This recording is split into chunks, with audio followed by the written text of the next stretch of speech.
Chapter 1542. Let go of me. Gu Mingming turned to look at Cole coldly and said, I don't care how pitiful you are, that's your problem. As long as you hurt Leah, you are my enemy.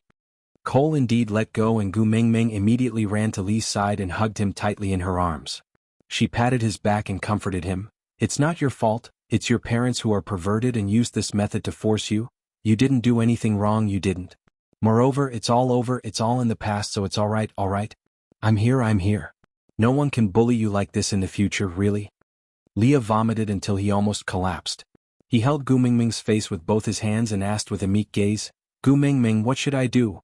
My bloodline is really unique, it can always slap me after I finally accept my filth and tell me that it's much dirtier than I thought.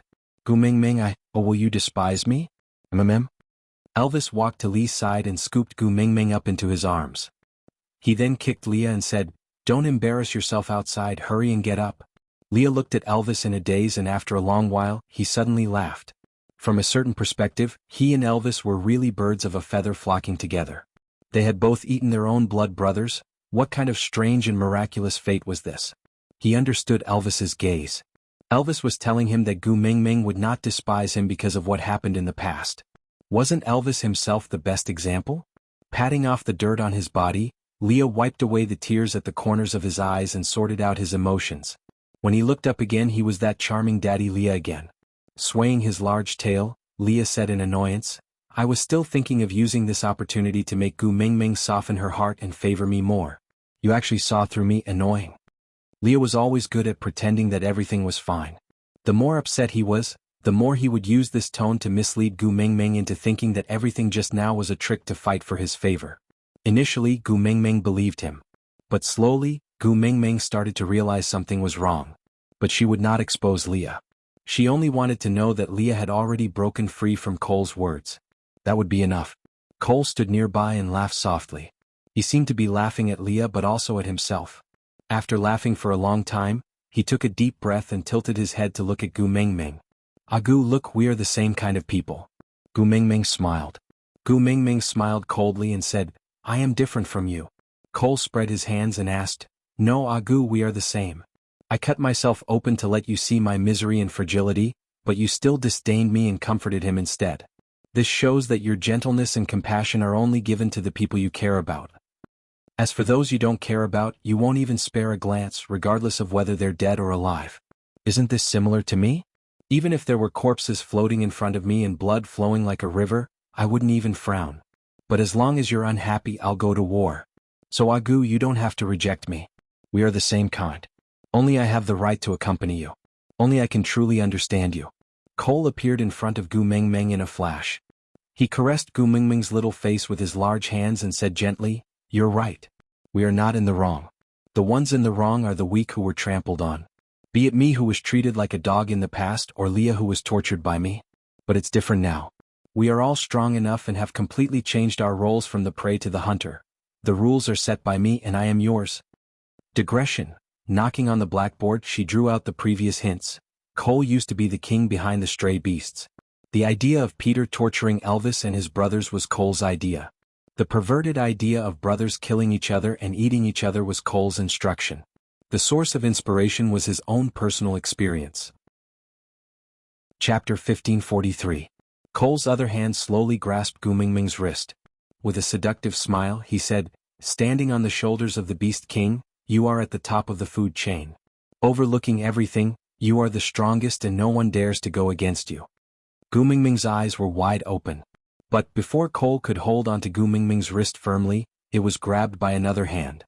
A cold voice rang in front of him, filled with disdain and sarcasm. It said a simple sentence, Do you think I'm dead? Crack. It was the sound of bones being crushed. The history department was shockingly similar. This hand had been crushed by Elvis for the second time. But this time Cole's powers were much stronger than before. Hence, he turned his other hand into a claw and attacked Elvis. Elvis took a step back and loosened his grip. Cole flexed his dangling wrist and smiled. Gu, are you satisfied now? Gu Mingming frowned, not understanding what he meant. Didn't you say that I only like you so much that I can't even bear to part with a wrist? This time this hand is crushed again. Although it won't break, it really hurts. Cole smiled as he showed off his broken hand. You want the spirit of the rocky cliffs, don't you? If you want me to be devastated, you have to give me something sweet to make me more infatuated with you. I have already created a chance for you. Do you want to come over and comfort me, mm? Gu Mingming looked at Cole coldly. Then she slowly spat out 2 words. No. With that, Gu Mingming let Elvis carry her away. Looking at Gu Mingming's resolute back view, Cole smiled indulgently and helplessly. He sighed. Tiske, you are indeed the woman that I, Cole, fancy. So ruthless and heartless. With that, Cole did not care about his pride. He leisurely followed Gu Mingming to the borders of Sandy's territory. He watched as she bid farewell to Sandy. Hudda and his brothers and Oriton, who was severely injured by Cole, were entrusted to Sandy's family. Due to their relationship with Elvis, the 7 wolves naturally would not shirk away and promised to take good care of the males in the Wolf King's family. On the other hand, Arnold's identity was rather awkward. After all, it was his king who made the other party look half dead. Thus, he didn't say anything and just quietly stood at the side with his head lowered. No one knew what he was thinking. When Gu Mingming walked out of Sandy's house, she saw Cole still standing there, smiling without saying a word. He was calmly using his actions to show that no matter where Gu Mingming went to spend the winter, he would shamelessly follow her. Gu Mingming considered for a while and decided that returning to Saint Nazaire was not a wise choice. The reason was simple: Cole was a scourge and she had to deal with this scourge for a while. There were 16 valued females in Saint Nazaire and Guam Mingming did not want any of them to follow in Maya's footsteps. So, Gu Mingming's final decision was to go to the Snake King Valley. The Snake King Valley was Snake's base camp. The reputation that Snake had built up over thousands of years would not crumble overnight. Even though Ellie had conspired with Cole previously, it was with Snake's permission. Whales had been guarding the Snake King Valley with Wabiai's identity for the past 800 years. Now that he had awakened and was a demigod above the Beast King, the snake beasts naturally had the support of the masses. If she wanted to find an absolutely clean place in the beast world where Cole could not even stab a needle, the Snake King Valley was definitely the best choice. Aside from the topic, today's update has ended. I will continue tomorrow. These 2 days, I have been thinking of all kinds of perverted ways to kill Cole to appease everyone's anger. Chapter 1544. Whales had no objections to this. After all, the rule that outsiders were not allowed to enter the Snake King Valley was set by outsiders. When Snake was alive, he had never said that outsiders were not allowed to enter. It was just that those who entered might be treated as food. Returning to the Snake King Valley gave her a feeling that things were the same but people had changed. After Snake's death, Gu Mingming returned once but only once. Elvis and Leah were waiting for her outside the valley that time and did not enter together. And this time, because of the troublemaker Cole, Elvis and Leah would definitely not let Gu Mingming and Cole be alone. Gu Mingming directly returned to the cave that Snake used to live in. Wabiai had his own cave and after awakening, Whale's temperament had taken over most of his personality. He preferred peace and quiet, so he did not stick around with Gu Mingming and the rest. He only told Gu Mingming to get the little snake to pass the message to him if she needed help. So Cole shamelessly stuck to Gu Mingming's cave. Both parties reached a strange tacit understanding. Cole clearly knew that Gu Mingming wanted the spirit of the rocky cliffs, but he still took the initiative to ask for a trick, to fall for it and to deceive her. Gu Mingming clearly knew that Cole knew that she wanted the spirit of the rocky cliffs, so she would definitely let him stay. But she still pretended to reject him and allowed him to stay in Snake's cave. It was a very strange feeling. It was hard to tell who was acting with whom. Snakes hibernated collectively during winter, so there was no need to prepare food. But Gu Mingming did not hibernate during winter.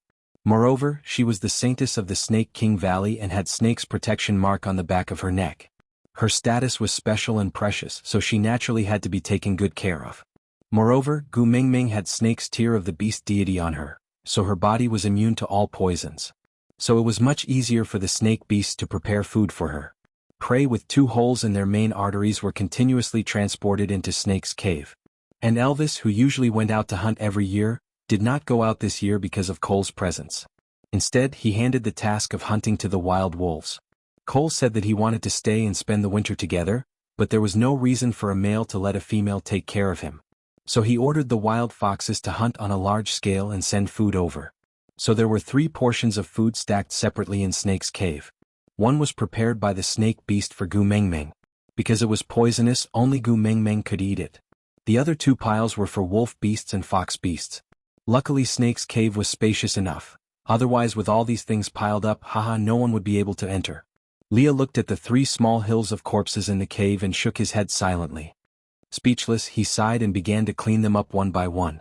He peeled off the beast hides and tanned them into fur, then marinated the meat and stored them separately. Gu Mingming, on the other hand, flapped her wings and flew up to a tree branch. She sat on a high spot and swung her legs, humming Guijing singing in the tree. Elvis automatically went to help Leah handle the prey. Cole hesitated for a moment before joining in. These 3 males, who were like fire and water and had always fought each other to the death, were actually preparing food for the winter in harmony. This scene was really strange. But it was also thanks to them that they did not cause any trouble. When the first snow fell, Snake's cave was already stocked with enough food. Chapter 1545. Gu Mingming rubbed her hands and shrugged her shoulders, grinning. It's a pity there's no more wine, or else I would have gotten you both drunk today. Elvis and Leah looked at each other and smiled.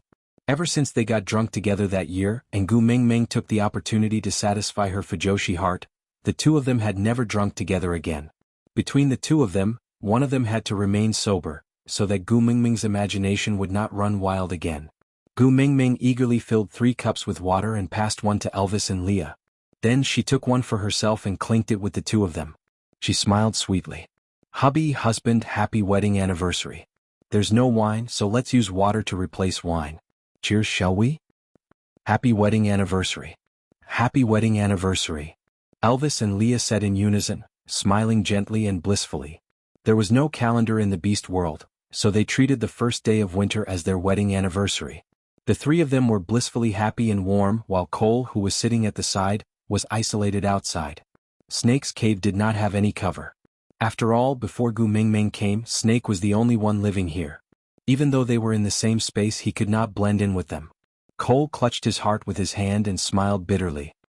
He knew that sticking close to her was asking for trouble, but he was already feeling so uncomfortable at the beginning. He really did not know how he was going to survive this long winter. Gu Mingming did not have time to care about Cole. She just ate with Elvis and Leah while recalling the interesting things that happened in the past few years. Sometimes she would grumble coquettishly and sometimes she would laugh out loud. Cole could not take his eyes off her.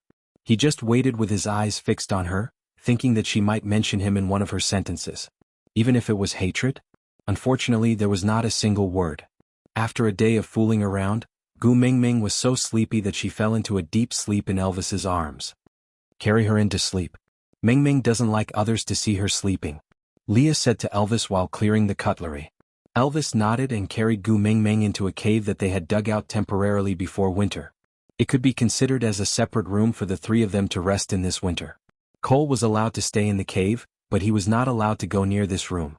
He was clear of his own identity and his own motive, so he would not touch Gu Mingming's bottom line. And so, he just stayed in the corner and stared longingly at the entrance of the cave, as if he could see the person sleeping soundly through the wall. After Leah finished packing, he did not enter the cave. Instead, he sat beside Cole. Without looking at Cole, he just sat side by side with him and said nonchalantly, "What you said to Mingming that day, was it a lie, wasn't it?" Cole did not look at Leah and only chuckled softly. Agu understands psychology. The chances of success in lying to her are very slim. Leah shook his head. Chapter 1546. Cole nodded with a chilly smile. So you intend to complain to Agu about this? Expose me for hiding my ambition and disguising myself as a pitiful person to gain sympathy? Leah shook his head. If I wanted to expose you, I would have done it long ago. Why wait till now? Then what is your motive for telling me all this? Cole asked softly. Leah said, I'm just reminding you, it's useless to act pitiful. 5 years ago, I made myself even more pathetic than you, but I still couldn't move her to forgive me in one winter. At the very least, she still liked me back then. But you. I'd like to hear more. Cole was a bad guy, but he was a smart one. Leah pointed out the loophole in his first step to express his sincerity. Gu Mingming wanted the spirit of the rocky cliffs and Leah would definitely help her. So this winter he would let go of the past and make Cole fall madly in love with Gu Mingming. The first step was to not destroy Cole's facade in front of Gu Mingming. Only when Gu Mingming felt that Cole was pitiful would her heart soften a little towards him. And this little soften was enough to make Cole go crazy. Conspiring with the enemy to drive himself crazy. Cole felt that there was probably no other person in this world who would do this. Leah smiled lightly. Then he patted Cole's shoulder. There will be a good opportunity within 3 days. As for how to grasp it, it's up to you. With that, Leah stood up and returned to his room. A good opportunity within 3 days. Cole's confusion only lasted until the next morning when Gu Mingming woke up. Moaning, she stretched her body and flipped over to see Leah smiling at her from the bedside with his chin propped on his hand. "Good morning, hubby." Gu Mingming rubbed her eyes and greeted him softly. Leah pinched Gu Mingming's soft little face that had just woken up and smiled gently. "Are you awake?" Gu Mingming nodded and leaned into Lee's arms coquettishly. She found a comfortable spot on his chest and said lazily with the coquettishness of the morning, "I'm awake, but I still want to stay a little longer." Leah hugged Gu Mingming back and kissed her forehead, saying, "You might still have to stay for a long while." "Mm-mm?" Gu Mingming did not understand. She looked up and pressed her lips against Lee's lowered head. She thought it was just an accidental kiss, but Leah deepened it. After a while, the entire room was filled with the fox's seductive fragrance. "Leah, so early in the morning? Males have a specific physiological reaction in the morning. You understand, right?" As Leah spoke, he flipped over and pinned Gu Mingming under him. He kissed her from her forehead all the way down to her neck. "Didn't you want a nest of little foxes? Now as you wish." "No, that's not good." Gu Mingming's emotions were in a mess from Lee's kiss and she did not know what to do. Before the drowsiness had completely dissipated, her mind was occupied by ambiguity. Her whole body was in a state of chaos, but her body gave a more direct response than her mind. Winter is the most leisurely time of the year. Now that you're pregnant, Elvis and I can take care of you wholeheartedly. There's no better time than now. Lee's large hand moved down Gu Mingming's arm and interlocked his fingers with hers, pressing her hands to the sides of her body. Then he leaned close to her left ear and whispered softly, "Moreover, you're so beautiful. I can't hold it in anymore. Aside from the topic, hurry, there's no more time, hurry up and board the train. Look at the car plate. 492779273. After boarding the train, look for the administrator to check the tickets. Babies with more than 800 fans can enter the VIP cabin to enjoy the special treatment of overflowing meat fragrance. Note: this train is not heading to the kindergarten. Please do not sneak onto the train if you want to go to the kindergarten. This train is not heading to the kindergarten. Please do not sneak onto the train if you want to go to the kindergarten." Chapter 1547. The males in the beast world had sharp hearing. This was originally an advantage, but now, it had become a torture. Whatever Leah and Gu Mingming did and said in the cave, the two males at the door could hear it clearly. The fox's seductive fragrance that permeated the air also stimulated the two males who had an especially sensitive sense of smell. Cole's eyes reddened and he wanted to rush into the cave. How could Elvis let him enter? So, the two beast kings started fighting in the empty space of Snake's cave. The sounds in the cave got louder and louder, and the fight outside the cave became fiercer and fiercer. When the last chant was heard from inside, Elvis's sharp claws dug into Cole's chest. Both of them were stunned, but Elvis did not take the chance to kill Cole. After all, Gu Mingming did not ask Cole to come along to kill him. Or rather, not to kill him at this moment. As expected, Gu Mingming fell into a deep sleep after the fight. When she opened her eyes again, the cave was filled with the aroma of meat. She could hear Elvis's steady and clear breathing and heartbeat, as well as the sound of Lee's chopsticks rubbing against the sides of the pot as he stirred the food. These small details pieced together to form a blissful scene. Gu Mingming chuckled and hugged Elvis, calling out sweetly, "Hubby." Elvis kissed Gu Mingming's little face, then said in a low voice, "You slept for the whole day." "Yeah." Gu Mingming nodded and said, "I'm hungry." Leah was right, you will definitely wake up when you smell the aroma of food. As he spoke, Elvis carried Gu Mingming up and used the warm water he had prepared to help her wash up. As he washed her face, he remained silent for a moment before saying out of the blue, "I'm sorry." Gu Mingming's eyes were wide open. Gu Mingming held onto Elvis's big hands like a kitten, her little face peeking out from the beast's skin and looking at Elvis curiously. Elvis's gaze was a little disappointed and he said, "In the future, I will work harder to serve you." Gu Mingming blinked her eyes and thought for a moment before her face turned red. The service Elvis was referring to was definitely not something like washing her face and brushing her teeth, but, cough, cough, cough. Gu Mingming choked on her own saliva. How should she put it? She was a little timid. After all, she had just been tormented by Leah yesterday. If Elvis were to do it again, she felt that she might die on the bed because she was a beautiful woman. Elvis patted Gu Mingming's back lightly and said, "This time, you slept for a whole day, but the previous time, you only slept for one night. From this, It can be seen that you were not satisfied the previous time. It's my fault, I won't do it again. Gu Mingming facepalmed. So Elvis judged her satisfaction level based on how long she slept after that. Chapter 1548. Elvis looked at Gu Mingming's timid look and felt warm and itchy in his heart. Undeniably, her almost begging attitude had pleased him. After all, males had the strongest desire to conquer in that matter and would not be willing to be outdone by anyone. And it was a delightful thing to receive the approval of one's own female. Ah, so the one who should be working harder is me? Leah leaned against the entrance of the cave and looked at Gu Mingming meaningfully with a faint smile. Gu Mingming choked and shook her head violently. She instinctively held onto her waist and said, "There's really no need. Both of you better slack off a little, or else I'm really afraid that one day I will be torn apart on the bed by both of you and won't be able to wake up." Leah and Elvis looked at each other and smiled. They did not say anything else and just called Gu Mingming out to eat. After Elvis helped Gu Mingming wash up, he used a piece of beast skin to wrap her up before carrying her out of the cave. Gu Mingming felt very awkward the moment she came out. She was so confused by Lee's teasing yesterday that she had forgotten that there was an outsider staying in her house.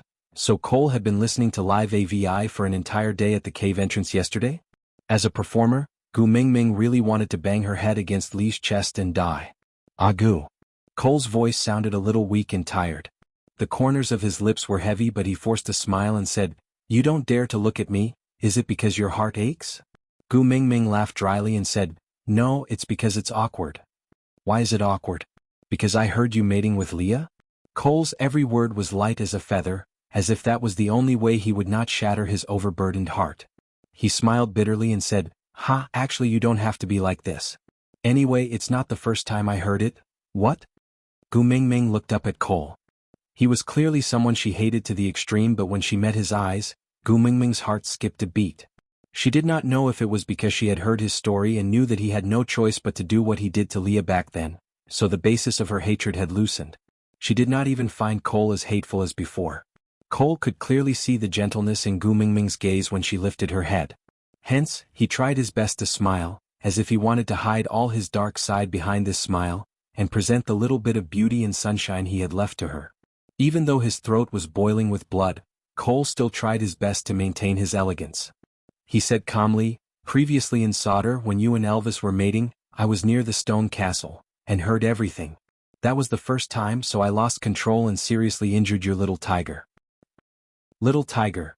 If Gu Mingming did not know how Oriton, that glutton, usually had a poker face and was cold to everyone except when he was eating, she might have been fooled by the 3 words little tiger, and thought that he was some cute little pet that Gu Mingming was raising. Holding her forehead, Gu Mingming suddenly realized that her focus was not quite right. Twitching her lips, Gu Mingming laughed coldly and said, "Are you addicted to eavesdropping?" Chapter 1549. Gu Mingming felt even more awkward. She cleared her throat and said, "Then, why don't you take advantage of the fact that winter has just arrived and go live in another cave?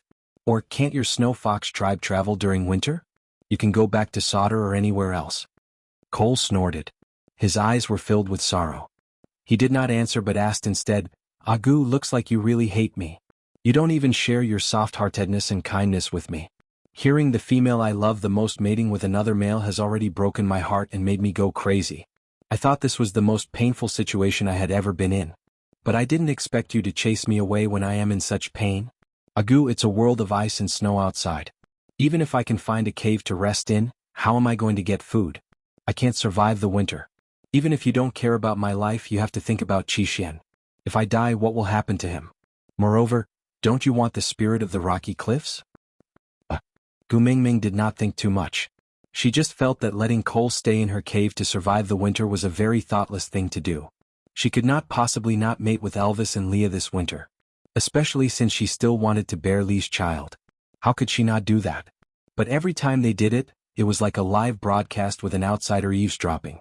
It was so awkward, so Gu Mingming asked Cole to leave. But she did not have the intention to kill him. In the end, this difficult situation became like this. Gu Mingming sighed and said, "I have always been such a vicious woman. If I were you, I would run away as soon as possible and hide far away. Never appear in front of a vicious woman like me. I will not chase after you to the ends of the world for Qixuan's life. As for the spirit of the rocky cliffs, it doesn't matter if it doesn't appear. Anyway, that broken door cannot be opened and everyone can relax. Cole looked at Gu Mingming's angry words in silence. He chuckled and said, I can understand it as you are concerned and can't bear for me to die. In order to save my life, you are willing to let down Whale's request and make him wait for 1,000 years in vain? You don't care if that birdman on the Moda Mountains becomes a living dead forever? Thinking of little shit and Gregory, Gu Mingming felt her chest tighten. She glared at Cole unhappily and said, You are a scourge. It's all your fault for causing this situation today. Cole chuckled with a blissful expression. Yes, Agu is right. It's all my fault. I planned all of this just to get a chance for you to allow me to fall in love with you. Only with permission would you pity my misery. I know you won't love me, but I want you to remember me, always remember me. Gu Mingming did not say a word. She just turned around and entered the house in frustration. Leah brought the pot back to the room and coaxed Gu Mingming to eat. Gu Mingming was frustrated by Cole and did not feel like eating. But Leah gently caressed her tummy and said, Maybe there's already a little fox here. Even if you don't think for yourself, you should think for the child. Gu Mingming lowered her head and hesitated for a moment before saying, It can't be that fast, right? You hit it on the first try? Chapter 1550. When Leah said that, Gu Mingming also felt that it was the case. Instinctively, she placed her hand on her abdomen, feeling a little hesitant and curious. If she was pregnant, she should have felt it, right? Gu Mingming thought about it. When she was pregnant with Huda and his brothers, she did not have any reaction at first. It was only after Leah sensed that there was something wrong with the smell on her body that he started to have a reaction. What about this time? Would it be the same? Gu Mingming felt that Lee's words made sense. If there was really a baby in her stomach, she must take good care of herself. Because of this possibility, Gu Mingming's mood instantly improved. Her emotions that were disturbed by Cole just now had also flown out of the 9 heavens. She just rubbed her tummy from time to time, then accepted the food that Leah fed her by mouthful like an old lady, delightedly thinking about how many little foxes would be born in this litter. Sons or daughters? What should she call them? After the meal, Elvis carried Gu Mingming to accompany her to digest the food, while Leah went to wash the dishes. Gu Mingming then realized that Elvis had injuries on his body. Frowning, she asked, What happened? Elvis looked down at his almost healed body, leaving only a faint pink mark.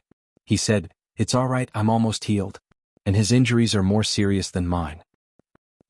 Gu Mingming only took 2 seconds to understand who him was. Elvis was not injured before entering the cave, and he did not fight with anyone when she was awake. So it could only be the day she and Leah mated.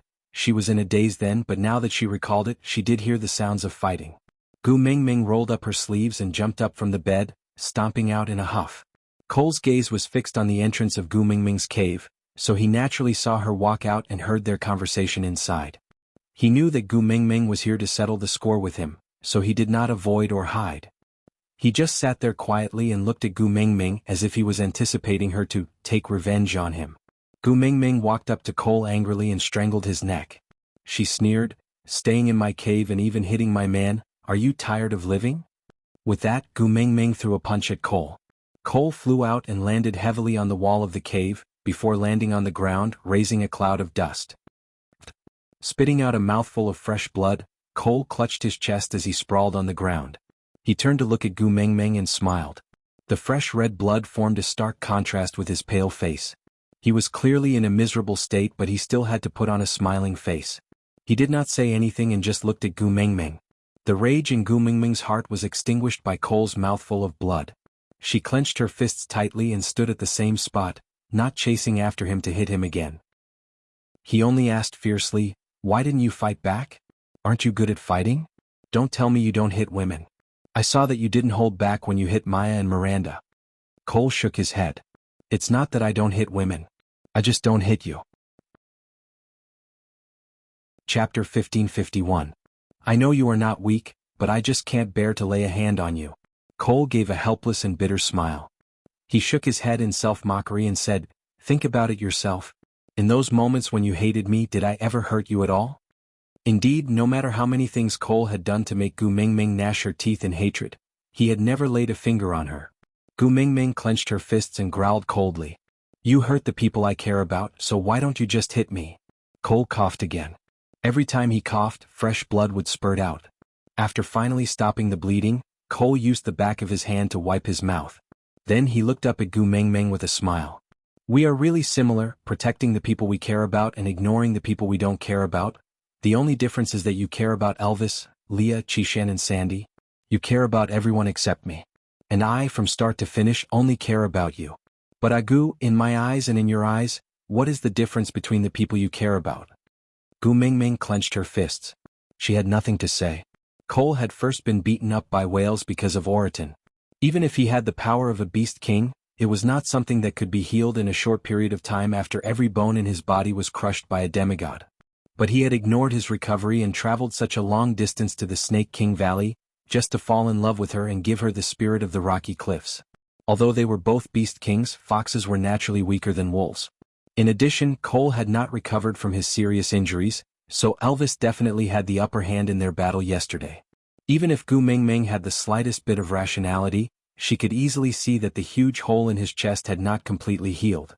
Compared to the faint pink marks on Elvis's body, Cole's injuries were obviously more serious. But she only cared about Elvis, so she attacked Cole without a care, hitting him until he vomited blood and fell to the ground. Cole was right. In this aspect she was really the same as him. She only cared about the people she cared about and never cared about the lives of others. Gu Mingming pursed her lips, her eyes bloodshot. She did not know if it was because Cole had exposed the truth or because of the blood he had vomited.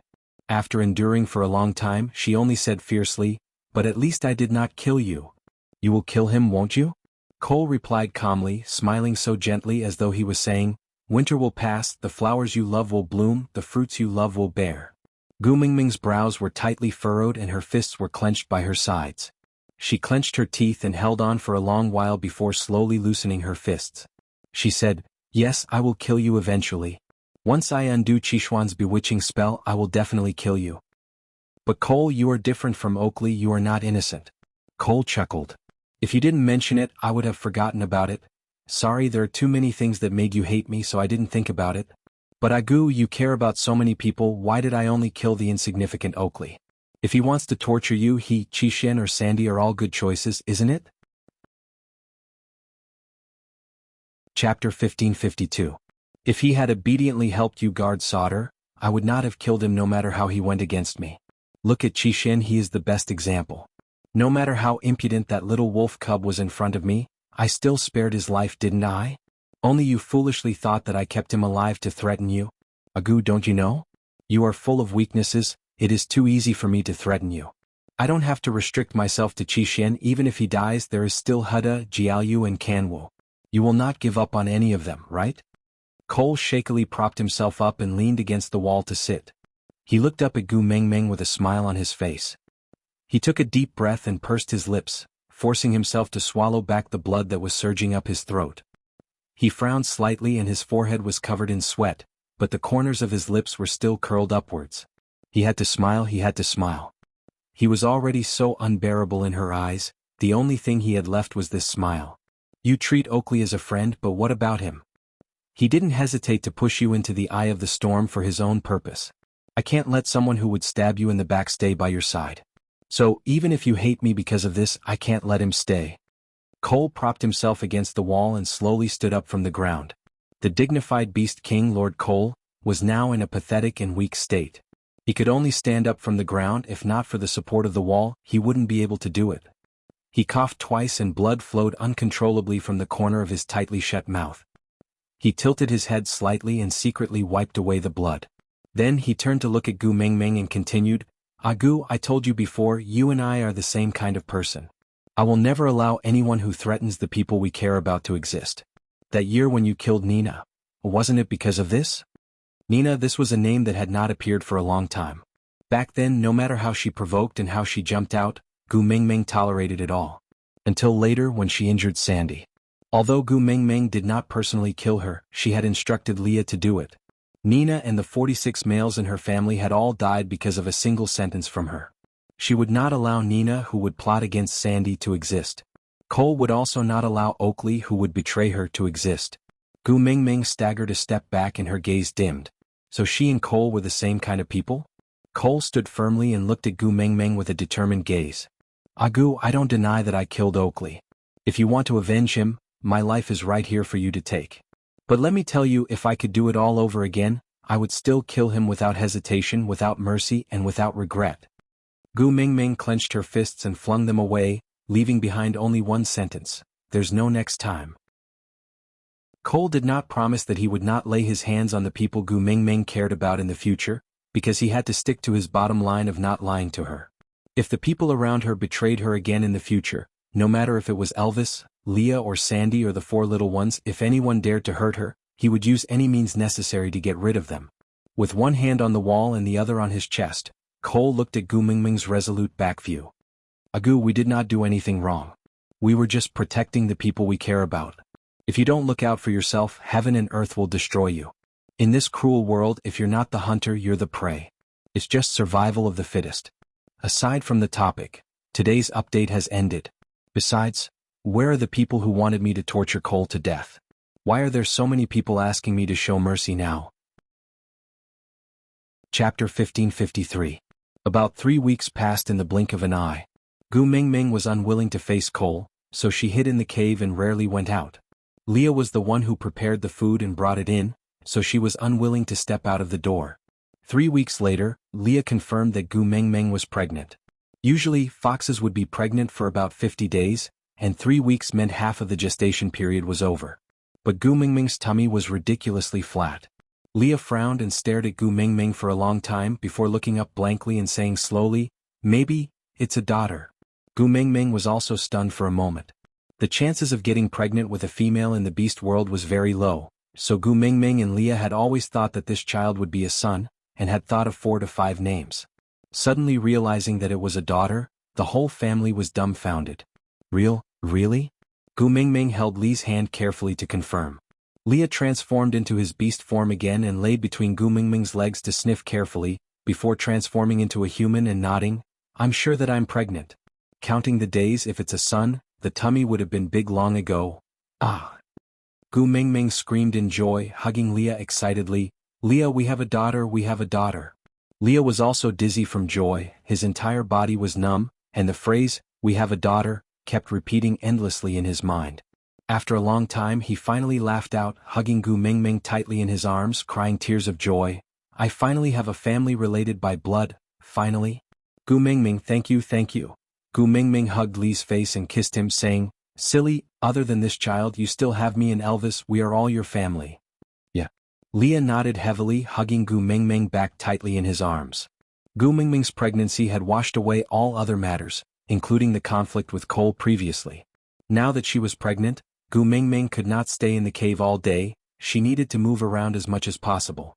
It was impossible to leave the cave, but luckily because Snake's original body was too big, this cave had an area of at least 300 square meters.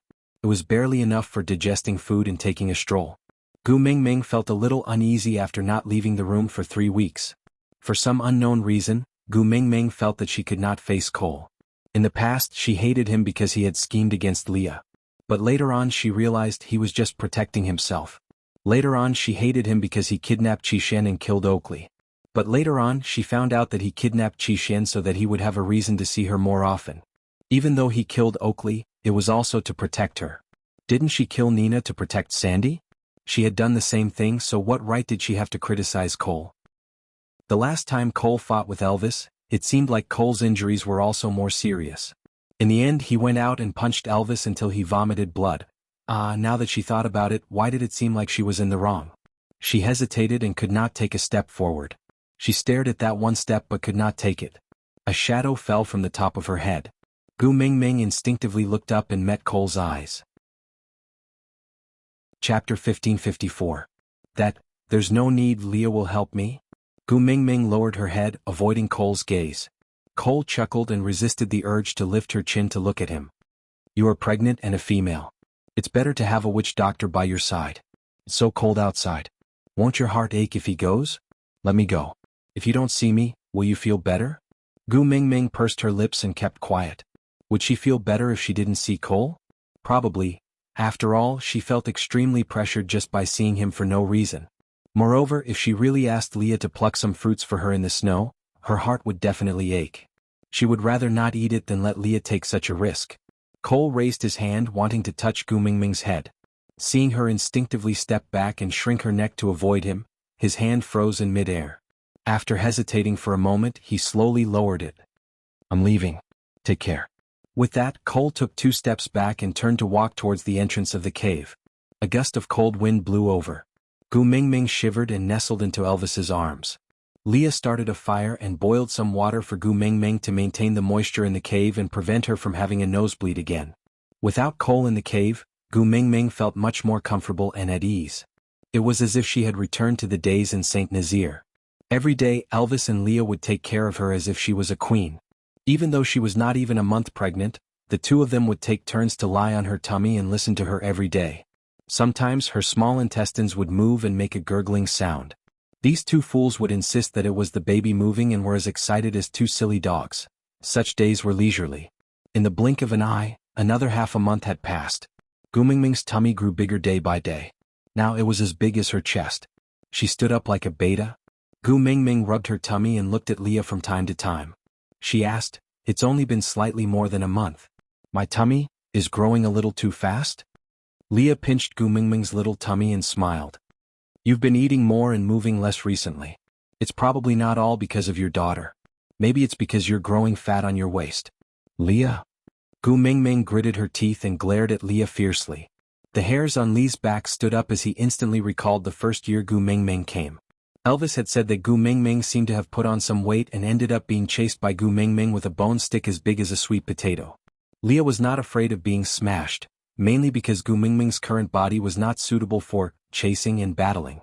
Hence, he immediately admitted defeat and took the initiative to transform into a beast and sent it to Gu Mingming's hand.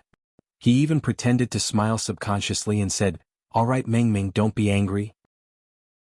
In the beast world, saying a female is a little fat is a compliment, really? I know my mistake, I really know my mistake, my Mingming is not fat at all, not fat, not fat." His face was as red as an apple in anger as Gu Mingming was holding onto his ear. Leah kept begging for mercy but did not dare to struggle, fearing that he would hurt Gu Mingming. Just as they were fooling around, a wave of coldness swept over. Gu Mingming instinctively looked towards the entrance of the cave and saw Cole, who had just returned covered in frost. Chapter 1555. Leah had just taken the beast skin bag from Cole's hands when Cole fell stiffly to one side, landing on the ground with a loud thud. He was obviously frozen stiff. Gu Mingming's heart was tugged at by Cole's fall. She did not know if it was because she knew about his past, but Gu Mingming's hostility towards Cole had lessened by a lot. Especially when he went out this time to not be an eyesore to make her feel better, and even braved the wind and snow to pluck fruits for her. No matter how cold-hearted she was, Gu Mingming still felt a little guilty. Gu Mingming wanted to help Cole up, but was stopped by Elvis and Leah. "The cold air on his body is too strong, it will be troublesome to pass it to you." Leah handed the Schweling fruits to Elvis, then walked up to carry Cole and placed him at a spot slightly further away from the fire. People with frostbite should not immediately go to the fire, it would make their injuries worse. Elvis took out a beast skin cushion and placed it by the fire, letting Gu Mingming sit there comfortably. Leah took care of Cole, while Elvis went to wash the Schweling fruits for Gu Mingming to eat. Gu Mingming held a small bowl, staring at the bowl full of Schweling fruits in a daze, but did not eat a single one. Elvis used his chest to support Gu Mingming's waist, wrapping an arm around her shoulder and gently squeezing her little hand, asking, "Why aren't you eating? Don't you love eating this fruit the most? I remember when you were pregnant with Hudda and the rest, you could eat 3 big bowls of this at once." Gu Mingming shook her head and said, "There are many Schweling fruits on the Moda Mountains. Gregory would pluck them for me to eat every day. But he said I could only eat 10 at most at once, or else it would be too cold and my stomach would feel uncomfortable." Elvis was taken aback for a moment, then took the bowl from Gu Mingming's hands. He forced a smile and said calmly, "It is not easy to be principled towards your own female. Gregory is a good man. When he comes back you can take him in, Leah, and I have no objections." Leah tilted his head and looked at Elvis, saying, "Who says I have no objections? I have objections. If you want to be promoted, you have to defeat me first." Gu Mingming looked at Leah, who was trying to protect his food, and could not help but laugh. Gregory, a 3rd-level beast, wanted to fight Leah, a 5th level? Elvis looked at Leah plainly and said, "Xiaoming feels guilty towards him regarding the love of the sky. Moreover, he has sacrificed so much for Xiaoming, we have no right to reject him." Leah snorted nonchalantly and said, "It was all thanks to him that Mingming could obtain the love of the sky, but who begged him to do so? Since it was voluntary, there was no need to say that anyone owed him anything. Furthermore, there were many ways to thank him, but he could not use Meng Meng as a reward. If this precedent is set in the future, everyone will come to sacrifice their lives for Meng Meng. Are we going to accept all of them? When Leah said this, he glanced at Cole. His meaning was obvious. With Cole's methods, if Gu Mingming were to set a precedent for Gregory, he would be able to do even more cruel things to force Gu Mingming to accept him. Elvis frowned and remained silent for a moment. They are different. Back then Gregory was tricked by you. Chapter 1556. Elvis let out a sigh. As the first partner, he had to be fair and magnanimous. But as a male, how could he be willing to have another person fighting for her attention at home? Especially that Gregory. He was exceptionally handsome and different from most of the beasts in the beast world. He had the unique aura of a bird, and although he did not dare to say that he could outshine Leah, he was at least on par with him. He was neither servile nor overbearing in front of Gu Mingming and would not give in uncontrollably just because of her pleas. He had a measuring stick in his heart and would only do things that were truly good for her. Most importantly, he was only 10 years old and was at the prime of his youth, while Elvis and Leah were no longer as young and energetic as before. Coupled with the friendship of the love of the sky, if he really became Gu Mingming's partner, Elvis gave a bitter smile. Would Xiaoming still value him? Unfortunately, he was not Leah and could not place his emotions before Gu Mingming's interests. As long as Xiaoming liked him, not only could he not reject him, he had to think of ways to help her settle Leah so that she could fulfill her wish. It was just that Wales had yet to be truly revived and there was still some time before Gregory returned. Saying all these in advance was just to let Leah and himself be mentally prepared and not to argue too early. And Elvis was very clear that although Leah was speaking so decisively now, if Gu Mingming really liked Gregory, Leah would bear with it no matter how unwilling he was and would not really stop her. After all, compared to her smiling face, there was nothing else in this world that was more important. Including themselves. Forget it, let's wait until Gregory successfully returns. Elvis said calmly. Leah harumphed and did not reply. He just fiddled with some medicine and poured it down Cole's throat with hot water. Then he dusted his hands and said, "All right, this fellow is just suffering from frostbite. He won't die, don't worry." Gu Mingming nodded and said, "Make more food later. When he wakes up, let's eat together." Leah glanced at Cole and his lips curled up slightly as he smiled and nodded. Ever since Gu Mingming got pregnant, she had become especially drowsy all day long. Now she felt sleepy again after just a few steps. She leaned into Elvis's arms and yawned, saying that she wanted to sleep for a while. Elvis remembered that Gu Mingming was also like this when she was pregnant with Huda and the rest. She got tired easily, so he carried Gu Mingming back to the room and let her lie down comfortably to have a good sleep, while he stayed by her side as a warm blanket to keep her warm. Leah stayed outside, adjusting the fire from time to time, controlling the heat in preparation for cooking. He waited until Gu Mingming's even breathing could be heard from the house. After confirming that Gu Mingming had fallen asleep, he gave Cole a kick. "All right, stop pretending. Mingming is asleep." Cole slowly opened his eyes and smiled. He propped himself up and said, "I'm not pretending. I just woke up." Leah did not question him and only smiled faintly. "Can you be more creative? You're completely plagiarizing the way I begged for mercy in the past. Aren't you afraid that Meng Meng will notice?" Cole's body was weak. No matter how much of a beast king he was, not eating or drinking in the snow for half a month was enough to kill him.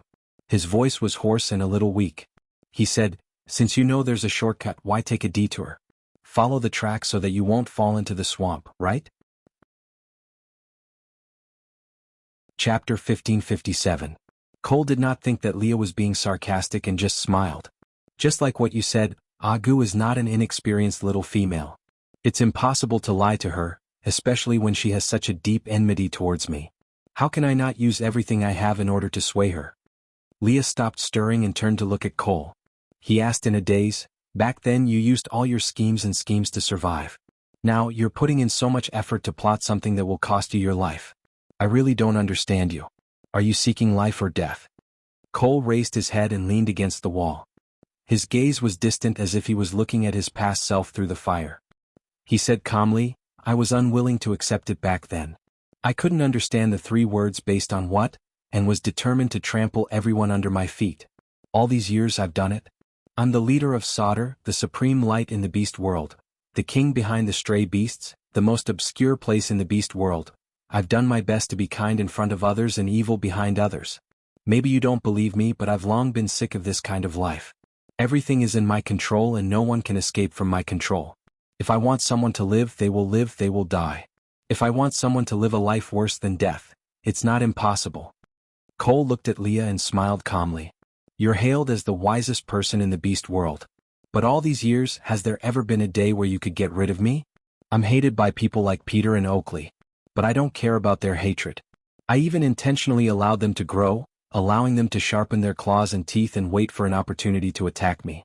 Unfortunately, they're too stupid and can't even withstand a single blow. I'm also bored out of my mind. There are also people who love me dearly, like Maya and Jillian. They try their best to please me and to please me. But I don't have the slightest interest in them.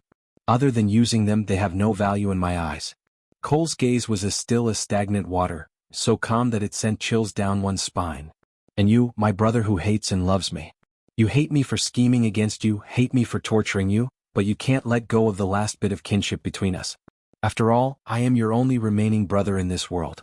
So when you and Elvis fought back in Sodor that year, you could not bring yourself to kill me even though you had already subdued me. You let me go because Agu wanted to protect Qixin. I don't believe that you don't know what it means to let a tiger return to the mountain, and there will be no end of trouble in the future. After all, my life wasn't tied to Qixuan's back then. Killing me before looking for Qixin was the most rational decision. But all these could not compare to Agu's gentle gaze that year. Cole's gaze softened and ripples formed in his eyes that were like stagnant water. The first time I saw her, it was when she was roasting meat with Elvis outside the small stone room in Sodor. There was a flame demon in Sodor, and I couldn't possibly wait until it was too late to find out. Actually, I reached the scene earlier than those females who were participating in the beauty pageant. It was just that I was stunned by Agu's bright smile and forgot to move. So I didn't stand out. Chapter 1558. At that time I didn't know what liking was. I only knew that this female was very interesting and I wanted her. As Cole said, he threw another branch into the fire and said, that night after I returned to my room, my mind kept replaying the scene of her and Elvis joking around. I even imagined that the one hugging her was not Elvis but me. So the next morning I packed up and went to the little stone house to look for her. Yeah, you even stopped me. A mere third-level orc actually dared to be so impudent in front of a fifth-level me. You really overestimated yourself. Leah laughed dryly. So you brought me away and beat me until I revealed my original form before sending me back. Cole raised his brows. He didn't deny it. Females should flock to the strong. As a fifth level, I had a noble status and should be the one she liked. Unfortunately, she didn't care about me at all. So, towards her, other than curiosity, I also had a desire to conquer. Cole continued. After you left Sodor, I kept following you. But you were too weak then and couldn't even notice me. Along the way, I saw how gentle she was to you and Elvis. There were countless times when I wanted to appear and snatch her away. Just like how I did with Jillian, I could just lock her up and tame her to be my pet. But once she smiled, I couldn't move. If I could be loved by her, who would want to be hated? At that time, I was angry, resentful, and full of hatred. I blamed her for appearing too late. I had mated with another female and lost the right to pursue her openly. But after so many twists and turns, I couldn't bear to taint her with my hatred. So I could only transfer it to you. Cole looked straight at Leah. His gaze was calm and without a hint of guilt. If you hadn't made that request to me back then, I wouldn't have lost the chance to pursue Agu. Why did you let me settle Jillian for you while you could pursue Agu? Did you think being rejected by Agu back then was very miserable? But did you know that I was even envious of you being rejected? Because I didn't even have the right to be rejected. Leah was not angry. Instead, he smiled calmly and said, bloodlines are really magical things. While I was envious of Elvis being reprimanded by Meng Meng, twisted by his ears and smashed with potatoes, you were actually envious of my envy. Cole replied with a smile, acknowledging Lee's words. After a moment of silence, he continued, after that, I plotted for Agu to come to Sodor to seek help from me, and I meticulously acted as her hero. It wasn't that I couldn't see her change from trusting me at the very beginning to deliberately playing around with me. It wasn't that I couldn't see this change, but I didn't want to expose it. If she wanted, I would rather be blindly deceived by her for the rest of my life. What a pity, even if she was being hypocritical, she still held me back, making me reluctantly spend most of my attention on her, giving you and Elvis the chance to take a breather, allowing you to take the chance to rise up and bite me in the back. Chapter 1559. Leah placed the food into the pot in an orderly manner. As he stirred, he said, "After so many things, I never thought that there would be a day where the two of us could calmly reminisce about the past. In this world nothing is certain." Cole smiled but did not reply. It was not that he did not understand Lee's meaning. Leah was saying that as long as he was alive there was still hope. His younger brother was advising him not to seek death. "But, I know that if I want to hide, Agu will not kill me because of her relationship with Qixuan. I should be able to escape. But I forced her to do so many things that she did not want to do. In the end, I have to make her do something that she wants to do to appease her anger." Cole's gaze involuntarily turned towards the room. Separated by the wall, he could not see anything, but just the sound of that little person's even breathing was already the greatest consolation in his gloomy life. "If I can't get Agu, there's nothing else in this world that I want to be reluctant to part with. Rather than living like a withered corpse, why not use this life to fulfill Agu's wish? Since she wants to kill me so badly, then let her. I will help her plan the cruelest scenario and sacrifice myself to her, in exchange for her to pretend to be courteous to me one more time. That is enough. Leah glanced sideways at Cole. "So, what you said about conquering the earth is all nonsense, right?" Cole chuckled and nodded. "If I don't say that, how will that fellow Qixuan agree?" Leah snorted. "You are just taking advantage of Qixuan's young age. You actually used such a flawed excuse to fool him. If I don't take your spirit of the rocky cliffs, I will not be able to open the doors of time and space. If I take your spirit of the rocky cliffs, you will definitely die. How can a damned fox conquer the earth?" Cole did not deny it. He just smiled faintly. "You have already seen through this now. I wonder how long will it take for Agu to understand? At that time, will she feel a little more guilty towards me and remember me for a little longer?" Leah paused and turned to look at Cole. He frowned. "You purposely use such illogical words to mislead Qixuan, just so that one day Meng Meng will come around and feel more guilty towards you?" Cole did not answer but asked instead, "Why not?" "Madman." Leah declined to comment and just turned his head to continue stirring the meat in the pot. "Meng Meng said you must be tired from plucking the Xueling fruits, so she asked me to make more dishes to entertain you." Cole's gaze landed on Lee's pot.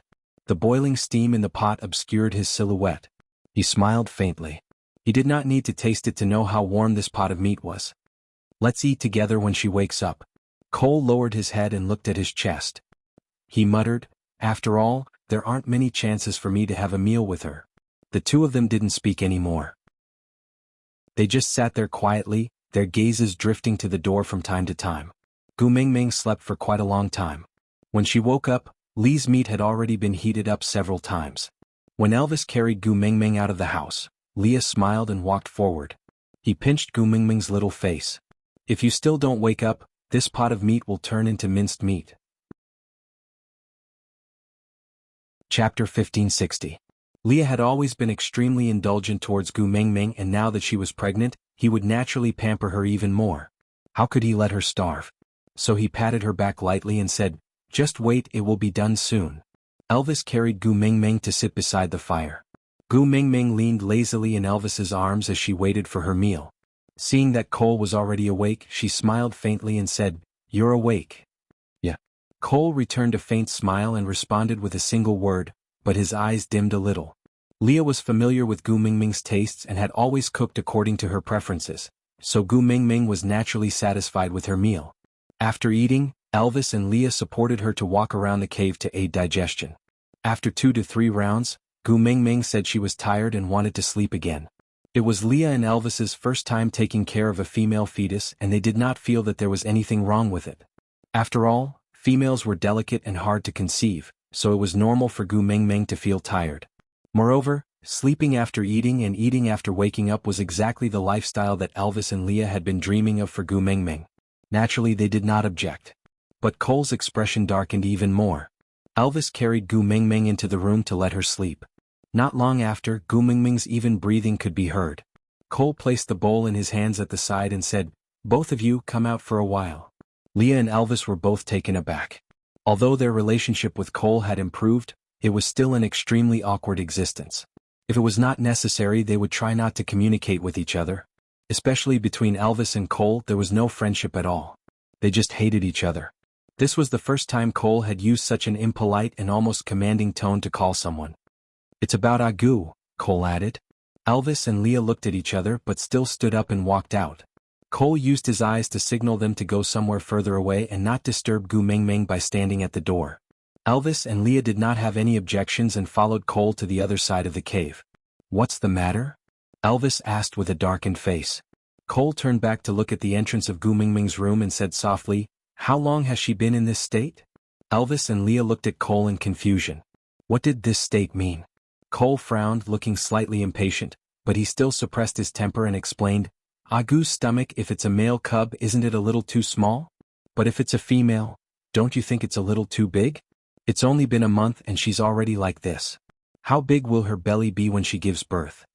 Leah was shocked by Cole's words and he frowned. Pregnancy does cause fatigue, but Agu's body has always been healthy, and she also has the tear of the beast deity and the love of the sky, 2 of the 7 treasures, supporting her. How could she be so drowsy? You witch doctor. Cole stopped halfway through his accusation. He sighed and shook his head. Elvis did not know much about medicine, but he could understand one thing. Gu Mingming was not normal and she was in danger. Elvis grabbed Cole's neck and pushed him against the wall, choking him tightly. "Speak clearly, what happened to Xiaomeng?" Chapter 1561. "What do you mean?" Elvis asked. Cole took a deep breath and said, "You still don't understand? The female in Agu's stomach is absorbing the energy of the tear of the beast deity and love of the sky. If this continues, Agu's stomach will explode in less than 3 months and 2 lives will be lost." Elvis took a step back and his stomach exploded. 1 dead and 2 lives. These simple words exploded in Elvis's mind like a sudden clap of thunder. He turned to look at Leah with much difficulty and said with clenched teeth, "This child cannot be left alive. Everything that could endanger Gu Mingming must be eradicated, no matter if this child was Li's or his." When Gu Mingming gave birth to Kanwu, he would not hesitate to kill Kanwu to protect Gu Mingming if Gu Mingming did not threaten to kill herself. Now that this child was Li's, he would do the same. In this world, no one or thing was more important than Gu Mingming, including themselves. Cole said coldly, "Agu will not agree to it." "You don't have to worry." Elvis looked at Leah with a black face and said, "I will be the bad guy. No matter how angry Xiaomeng is after this, I will bear the responsibility alone. You take good care of her." Leah pulled Elvis back and said, "Calm down first." "You can't bear to?" Elvis asked back with a sinister gaze. Leah shook his head and said, "In my eyes, no one can be compared to Gu Mingming. If she is threatened, I will personally kill this child. But if there is a way to not hurt Gu Mingming, why should we let her cry?" Elvis was stunned and looked at Leah in confusion. Leah turned to look at Cole and said, "What do you mean by opening the doors of time and space in advance?" Cole said, "When the doors of time and space open, the 7 treasures will reunite. This means that the tear of the beast deity and love of the sky will be removed from her body. This way, the child in her stomach will not be able to absorb the energy of the 7 treasures and the problem will be solved." Lee's gaze shifted down and said, "But the spirit of the rocky cliffs has not appeared yet." Cole chuckled and said, "The spirit of the rocky cliffs has not appeared because I am not in enough pain. Perhaps, when Agu's eyes were filled with hatred and she personally pierced through my left chest and touched that heart, the spirit of the rocky cliffs would appear." Leah frowned and contemplated for a long time. He shook his head and said, "You have already explained everything to her in the past. Based on her personality, she is filled with guilt towards you and can't bear to do anything to you at all." Cole took 2 steps back and revealed a sly and despicable smile. "Making her hate me is my forte. What do you want?" Leah was confused. Cole's bloodshot eyes widened as he glared at Leah. "I want you to die." All the energy in Lee's body seemed to have been sucked dry in an instant. He fell to the ground with blood flowing out of his 7 orifices. The wrath of the Beast King? Elvis glared furiously at Cole. Cole sneered and said, "Why? Lord Wolf King wants to kill me? Then you have to think carefully. If I die now, the spirit of the rocky cliffs will not be able to appear, and the one in Agu's stomach will take her life. Just based on fighting skills, I am indeed weaker than you. But all is fair in war. You have no way to retaliate." With that, Cole turned ruthless and directly reached for Elvis's chest. He crushed his heart without hesitation. Gu Mingming, who had just fallen asleep, was awakened by the intense pain from the 2 mating marks. She lay on the bed like a fish on water, gasping for air. Her eyes were wide open and she suppressed her tears as she shouted, "Elvis, Leah? Respond to me, respond to me." Aside from the topic, hold back your tears, you are not allowed to cry. Susu did not want to torture Elvis and Leah, nor did she want to torture Gu Mingming. Susu wanted to torture Cole. As long as the doors of time and space opened, Gu Mingming would have a chance to make a wish. By then Elvis and Leah would be revived. So as long as it is not a sad ending, you are not allowed to cry. Also, hold down those little claws that want to mail a kitchen knife. Other than the monthly tickets, Susu refuses to accept anything else. Chapter 1562. Elvis and Leah didn't answer her. There was only the sound of soft, wet footsteps approaching her. Step by step, Gu Mingming stood up abruptly, her eyes fixed on the entrance of the cave.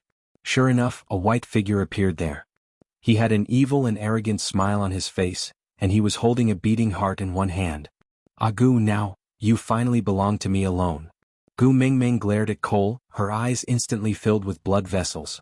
It was as if all the blood in her body had frozen, turning indescribably cold. Cole casually threw that heart at Gu Mingming's feet, then used his blood-stained hand to cover Gu Mingming's lower abdomen. He laughed sinisterly. "Now I just need to kill this child, then you will have nothing left. The only person you can rely on is me.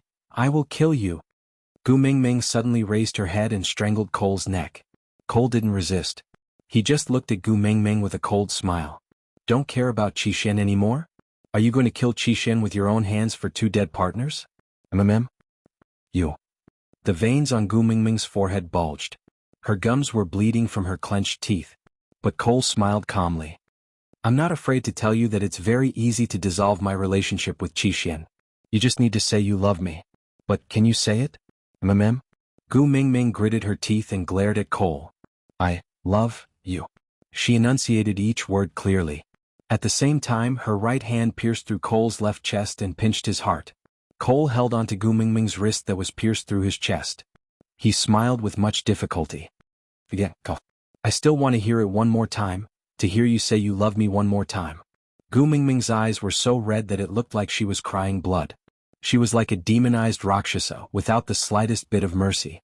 She slowly tightened her grip on Cole's chest, forcefully breaking every blood vessel connected to his heart.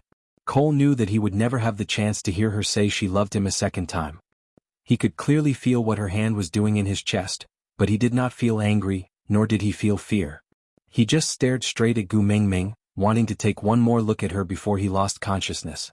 If Gu Mingming had the ability to listen to other people's thoughts, she would have heard Cole saying, "Ah Gu, are you here to kill me? You're finally here. I've been waiting for you for a long time. Ah Gu, out of the 100 things I made you remember me for, there is finally one that makes you happy, right? You finally cut open my chest and dug out my heart with your own hands. Are you happy? If you're happy, can you not forget me for the sake of this happiness? Even if it's a painful memory every time you think of me, don't forget me. It doesn't matter if you scold me or hate me. It's fine as long as you remember me." Cole raised his hand with difficulty, his blood-stained hand reaching towards Gu Mingming's head. He really wanted to rub her furry little head. He had never combed her hair with the beast horn comb that he had personally made for her. Gu Mingming pulled her hand out from Cole's chest without hesitation. Just like how he held onto Elvis's heart just now, she was also holding onto his heart. Chapter 1563. But it didn't matter, he didn't have any regrets. Because at that moment, Gu Mingming only saw him in her eyes. "Gu, didn't you always want me to be in pain and want me to die? You have fulfilled your wish now, so don't blink, don't turn your head, just keep looking at me like this. Before I die, look at me one more time, just one more time. I beg of you." Unfortunately, Gu Mingming was destined not to hear Cole's pleas. Her heart was completely on Elvis and Leah, so she threw Cole's heart on the ground without hesitation and ran out of the cave to find Elvis and Leah without a shred of reluctance. She didn't see that the moment she turned her head, that bloody heart that rolled on the ground turned into stone inch by inch. His heart was like a rock when he couldn't get what he wanted. His heart didn't die when she pierced through his chest, but when she turned around and left without hesitation, that was the most painful moment for him. He didn't ask for much as long as she looked at him one more time. And this dying wish was already an extravagant wish. She didn't love him after all, so he wouldn't share any of his soft-heartedness with her. "Ah Gu, you keep saying that I'm vicious. But how can my viciousness compared to yours. In the end, Cole took his last breath, his murky eyes staring in the direction that Gu Mingming had left. A patch of tender green pierced through his right chest and quickly grew into a branch. If Gu Mingming could still remember, the place where the branch grew out was the hole that she personally dug in Oakley's chest when he died. Outside the cave, Gu Mingming sat paralyzed on the ground, hugging Elvis, who had a huge hole in his chest and his heart missing. Her other hand was desperately grabbing onto Leah, who was bleeding from all 7 orifices. She cried so hard that she couldn't even make a single sound. That kind of sorrow couldn't be described with words. At the same time, 7 beams of light pierced through the air. Gu Mingming's love of the sky, tear of the beast deity, the 2 hearts in the cave, spirit of the rocky cliffs and heart of the desert, the soul of the forest that grew out of Cole's right chest, the key of the beast king on the Moda Mountains, the kiss of the ocean in Zacharias. Gu Mingming's body went limp and she lost consciousness, fainting in the light beams. Gu Mingming's consciousness sank into chaos and she did not know where she was. It was as if she was a wandering soul looking at the world from a third-person's perspective. The scene was not the beast world but modern times? The scene was set in a very luxurious hall. There were many people in the hall, all dressed in bright clothes. They gathered together and whispered to each other. Gu Mingming slowly approached and realized that there was a European-style sofa in the middle of the crowd. An elderly man and a young lady were sitting on the sofa. Wasn't that girl her? Just as Gu Mingming was feeling puzzled, she suddenly felt the world spinning around her. It was as if she had done countless somersaults, and when her view changed again, she was already the one sitting on the sofa. There was a hand on his shoulder. The joints of the hand were distinct, slender and strong. He whispered in her ear, "Don't be afraid. Mom and Dad will stand up for you. Just be good and watch the show." Gu Mingming turned around in shock and met with that pair of dark green eyes. She was stunned for 2 seconds before saying, "See, Nick." Snakel chuckled and pinched Gu Mingming's little nose, saying, "Didn't I tell you how to call me? Anik?" Gu Mingming tried calling out softly. Chapter 1564. Gu Mingming's eyes were red as she bit her lower lip. Her thoughts were in a mess and she could not think of anything. She just felt a sharp pain in her heart and her tears fell down one by one. Snake's mother's heart ached at the sight. What kind of joke was this? This was her precious daughter-in-law who could stabilize her son. How could she bear to suffer such a huge grievance? Even if she brought back F country, the entire family would treat her with respect and could not bear to say a harsh word to her. But here she was being bullied to tears.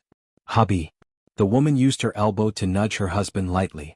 The husband turned around and saw his precious daughter-in-law crying. His anger flared up immediately. "No one is saying anything, right? All right, then don't say anything. Someone call the consulate." Don't. Duke, please calm down first." A man in a suit who looked like he was in charge of public relations immediately stood up. He waved his hand behind him and took a tray from someone beside him. There was a stack of documents on the tray. He smiled apologetically. "This is a gift from the Mo family as an apology on behalf of our daughter. All the assets and documents that can be prepared within an hour are all here. After compensating all these, the Mo family will only have one house left. This kind of compensation is also very sincere. How about?" Snake carried Gu Mingming up from the sofa and hugged her in his arms. He said calmly, "My woman does not sell her tears." With that he carried Gu Mingming away. Originally, he only wanted to punish her lightly and let his parents help Gu Mingming make the decision. He wanted to give Gu Mingming the warmth of a family. As for how far his parents could go, he did not care. But now the situation was different. Gu Mingming cried. Making her cry would escalate the situation. It was definitely not a problem that could be solved with money. After Snakel left, the 2 elders' faces turned extremely gloomy. They exchanged glances and understood that their son was not going to be kind. But he was busy coaxing his wife, so he left this matter to them. If they did not handle it well, they could forget about letting their son return to F country. So, the 2 of them used the dignity of the F country's royal family and forcefully escalated this small matter into a diplomatic dispute between the 2 countries. And Snake could no longer be bothered with all these. He placed Gu Mingming in the car and sped all the way to Monsieur Company's CEO's office. He did not release his grip on the steering wheel even when the car was traveling at 140 miles per hour, as if he was afraid that Gu Mingming would disappear the moment he let go. But strangely, he didn't say anything along the way. He just held her hand tightly and even trembled slightly. The moment Snake entered the CEO's office, He immediately took out the set of wedding rings that he had ordered long ago from the drawer. He held Gu Mingming's hand and said, Taming He Chen used 7 years to exchange for Zhao Maxing, Yang Gui used 16 years to exchange for Xiao Longnu, Feng Qingxue used 900 years to exchange for Bailey Tusu. What about me? Can I use the past 1,000 years in this life to exchange for you? Snake. This place is... I'm not. Gu Mingming's pupils trembled violently. Her dazed state along the way slowly became clear. This was not the beast world, nor was it the modern world. It was the television series that she had watched with the beast deity. Chapter 1565. Snake slowly let go of Gu Mingming. He no longer wrapped his arms around her but held one of her hands. Then he slowly knelt down with one knee on the ground. He looked up at Gu Mingming and said, Taming, I said before, I will only propose once in my life. Marry me, all right? The illusion you mentioned just now. Snake maintained his kneeling position and smiled. You appearing here means that the doors of time and space have already opened. This is your original world, a four-legged snake with your family and friends. As long as you are willing to come back, everything that happened in the past 19 years will become your memory. I will let you live in bliss for the rest of your life. But if you still want to return to the beast world, then everything here will just be an illusion, a dream that I spent 19 years in. Snake opened the ring box. A pair of snake-shaped rings lay quietly inside. 2 snakes shared a snake gallbladder. Snake said before that when they were together, they were a complete pair of snakes. But if they were separated, the gallbladder would belong to the female snake. The male snake would not have a gallbladder and would definitely die. Taming, don't let me lose you again. Marry me, all right? Countless memories squeezed into Gu Mingming's brain. Those television dramas that she watched with the beast deity were all replaced with her own memories. It was as if she had always been in a relationship with Snake.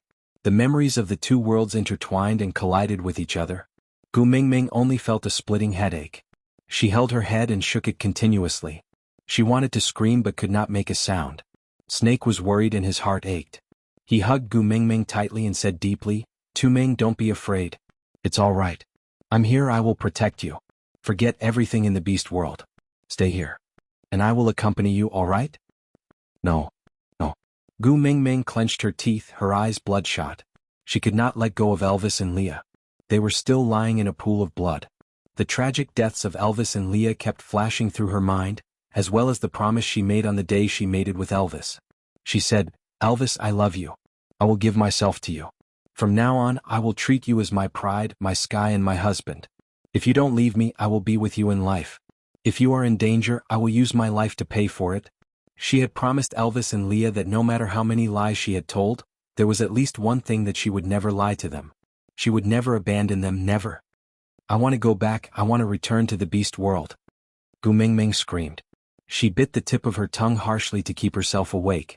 She told herself that these messy memories could not be trusted. Everything about Snake was seen on television with the beast deity in the beast world. Those memories did not belong to her. She reminded herself cruelly, Snake was already dead, the person in front of her was just an illusion. I want Elvis, I want Leah, I don't want you. No. Gu Mingming screamed with all her might, using all her strength to push Snake away. Snake stumbled backwards and the ring fell to the ground. The male and female snakes separated from each other. The female snake had an extra gem while the male snake was missing a gallbladder. The scene in front of him was distorted, like an oil painting soaked in water. With a light brush of the water, the oil paint faded away. Chapter 1566. The white fog had long dissipated and this was Gu Mingming's illusion. She looked around secretly but did not see the beast deity. Father, Father, where are you? Come out quickly. I need you, Father. Gu Mingming was sobbing and could not form a sentence or sentence. She could only run around aimlessly, shouting and begging. Vaguely, some shadows gradually formed into human shapes in the air. Gu Mingming rubbed her eyes and looked carefully. Frowning, Gu Mingming could not help but call out her name, Wang Xiaoxin. Wang Xiaoxin smiled faintly with a tinge of guilt and heartache. She took 2 steps forward and hugged Gu Mingming gently in her arms. Child, thank you, and sorry. Gu Mingming's mind was still in a mess. Everything happened too suddenly and she could not make heads or tails of it. Wang Xiaoxin felt Gu Mingming's stiffness and held her shoulders with both hands. You don't have to be so guarded, we are not strangers, right? You Maybe if I change my stance you will be more relaxed? With that, Wang Xiaoxin's features became blurry in front of Gu Mingming, then slowly she turned into a white-robed, ethereal fairy-like beast deity? You. Gu Mingming felt that she had millions of questions to ask but they were all stuck in her throat and she could not say a single word. Sorry I lied to you. Wang Xiaoxin held Gu Mingming's hand and sat back on that two-seater wooden chair. She still had a guilty smile on her face and sighed, the beast deity will not lie. This sentence itself is the biggest lie. Sorry I lied to you right from the start. But please believe that I have no ill intentions. Gu Mingming jumped up from the chair and sniffled, Elvis? Elvis and Leah. Don't panic, calm down and listen to me. That's my man, how can I not panic? Gu Mingming tugged at the corner of the beast deity's shirt and said, no matter what you lied to me, I will not hold it against you. Return Elvis and Leah to me, I beg you, return them to me. Wang Xiaoxin sighed and looked to the side with a dark gaze. Gu Mingming followed Wang Xiaoxin's gaze and saw a huge door. It was so huge that one could see the edge of it. She could only see a small gap in the door and the person standing in the gap was Snake. Child, you asked me before if what you saw Snake experiencing in that world was a fantasy. I told you it wasn't. Whether this is true or not is up to you. With the 7 treasures gathered, the gate of time and space opened. If you cross over to the other side of the door, everything you saw about Snake will be your real memory and not an illusion. Wang Xiaoxin stood up behind Gu Mingming and held her shoulders lightly with both hands, saying, Elvis and Leah are already dead, what's there for you to miss in the beast world? Why don't you transmigrate back to the modern world? With Snake protecting you and taking care of you, you can definitely live a happy life. As for everything that happened in the beast world, I will help you erase it and make you forget about it as if it had never happened. This way you won't be in pain. Just like what we see in the TV series, you will have a simple and happy life. This is my compensation to you, okay? Chapter 1567. Gu Mingming bit her lower lip tightly and after a while she apologized with a heavy sobbing tone. Kel, I'm sorry. Snake's brows were tightly knitted and did not relax, but his tightly pursed lips slowly relaxed, curling into a helpless smile. He stood there looking at the tears in Gu Mingming's eyes and sighed with a smile. Then he took a step forward and stepped out of the door, standing in the same world as Gu Mingming. That step had almost peeled off a layer of his skin. The pressure and friction from crossing through time and space made him feel unbearable pain but he just gritted his teeth and endured it. He could not show any signs of weakness in front of Taming. He had to be strong to protect her no matter where he was. With his palm facing up, Snake took 2 deep breaths to calm himself down before saying, Taming, come here. It was as if Gu Mingming's feet did not belong to her as she took small steps towards Snake. Her eyes were fixated on his face the entire time and the closer she got, the louder she sobbed. This was the man who had cut open his own chest for her. This was the man who had left his own world to go to a completely unfamiliar place to create a perfect future for her. This was the man who had once again crossed time and space for her. He was not stingy at all when he had spent 19 years of hard work for her. For a mere Gu Mingming, he had tossed his status, money, glory, respect and even his life to the back of his mind. And what about her? Other than hurting him time and time again, what else had she done? Snake maintained his palm facing up as he waited for Gu Mingming to place her hand in his. But when Gu Mingming walked to him, she did not hold his hand but just pounced into his arms, hugging him tightly like a lost child, panicking and helpless, hugging a loved one and crying her heart out. Choking with sobs, she said, Kel, what should I do? Elvis and Leah are dead, what should I do? I'm so scared. I have nothing left. Sob, sob, sob. Kel, what should I do? This was the first time Gu Mingming had voluntarily thrown herself into his arms, the first time she had sought his help and the first time she had unreservedly displayed her weakness in front of him. Snake hugged Gu Mingming tightly with both hands, his lips curling into a deep smile. The things that he had once envied to the point of madness and jealousy to the point of wanting to kill had finally happened to him. At that time he had questioned her, look for Elvis when you're sad, look for Leah when you're injured, then when will you think of me? Now she was looking for him. She hugged him and asked, what should we do? Upon what should I do? I'm so scared. It turned out that having a dream come true was not necessarily a happy thing. He would rather be envious and jealous for the rest of his life than let her cry like a child who had lost everything. Pressing his lips against the side of her ear, he gently kissed it and said in a deep and husky voice, who said you have nothing left? You still have me. Don't forget, no matter which world you are in, I'm an omnipotent powerhouse.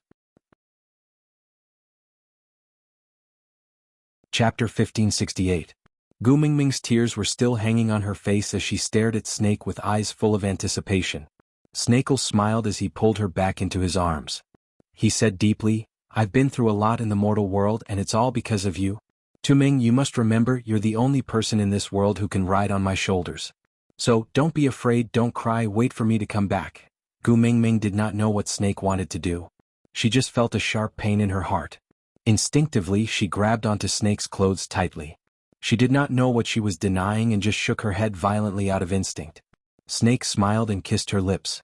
This was the first time he truly kissed her. He kissed the real Gu Mingming. He pulled her into his arms forcefully, wishing he could rub her into his own chest. He said, "In the end, Zhuangzhou dreamed of a butterfly. You are a blessing and also a calamity. Taming, do you know? From the first time I saw you, I heard the beast deity whispering these words in my ear. There is no escape from this calamity." Gu Mingming felt that Snake, who was in her arms, seemed to have turned into nothingness. He was like a colorful bubble dancing in the summer wind, drifting further and further away. She could not catch up to him, catch him or touch him. "Akel. Akel. Don't. Ah." Gu Mingming tried her best to hold on to Snake, but he eventually disappeared bit by bit. He stared at Gu Mingming with a smile the entire time. His last words were, "In the previous life and this life, I waited for you twice. This time, it is your turn to wait for me. Wait for me to come back. Don't abandon me again. Taming, I love you." "Ah, Akel." Gu Mingming screamed at the top of her lungs. But she could not summon Snake back. Once again, Snake had disappeared for her once again. That huge door slowly closed with Snake's disappearance. Creak, crack. Gu Mingming looked at the closed door of time and space. She laid on the ground and could not get up. She opened her mouth and cried miserably, but could not make a single sound. After the door disappeared, a few figures appeared. It was as if they were originally standing behind the door and were blocked. "Except I'm back." The largest figure walked past Gu Mingming and directly stood in front of Wang Xiaoxin, hugging her in his arms. Wang Xiaoxin's eyes reddened. She tightly leaned into that person's embrace. Her heart, which had been calm for 1,000 years, was now surging. Her eyes were crying, but her lips were smiling. She choked with sobs for a while before saying, "I hate you to death. Why did you make me wait for so long?" "Sorry I'm late." That person hugged Wang Xiaoxin and kissed the top of her head. After hugging for a long time, he let out a sigh of relief and said, "Let's settle this little trouble first. If you continue to cry, you'll die." "Yes." Wang Xiaoxin nodded. Her eyes were filled with melancholy as she said indifferently, "Did I do something wrong?" The man replied, "In my eyes, everything about you is correct." Wang Xiaoxin chuckled and leaned into the man's arms. "Wales, you've changed. 1,000 years ago you wouldn't have such a glib tongue." Wales did not comment. He just carried Wang Xiaoxin in front of Gu Mingming. Then he kicked Gu Mingming from behind and said, "Hey Gu Tuming, when are you going to stop crying? My son used his own life to close the door of time and space for you. Aren't you going to make a wish to exchange for your two good-for-nothings?" Chapter 1569. But with Gu Mingming's current mood, she really did not have the time to bother about who that person was. She just nodded her head hurriedly and placed her palms together in front of her chest, praying sincerely for Elvis and Leah to return. Gu Mingming kept her eyes shut, praying again and again in her heart, until a familiar and warm embrace embraced her gently, whispering into her ear, "Xiaoming, sorry for making you worry." Gu Mingming suddenly opened her eyes, staring at the person in front of her without blinking. He looked down from above like a deity. A head of black and lush hair casually draped behind him, as if it was dyed with ink, giving off a unique charm.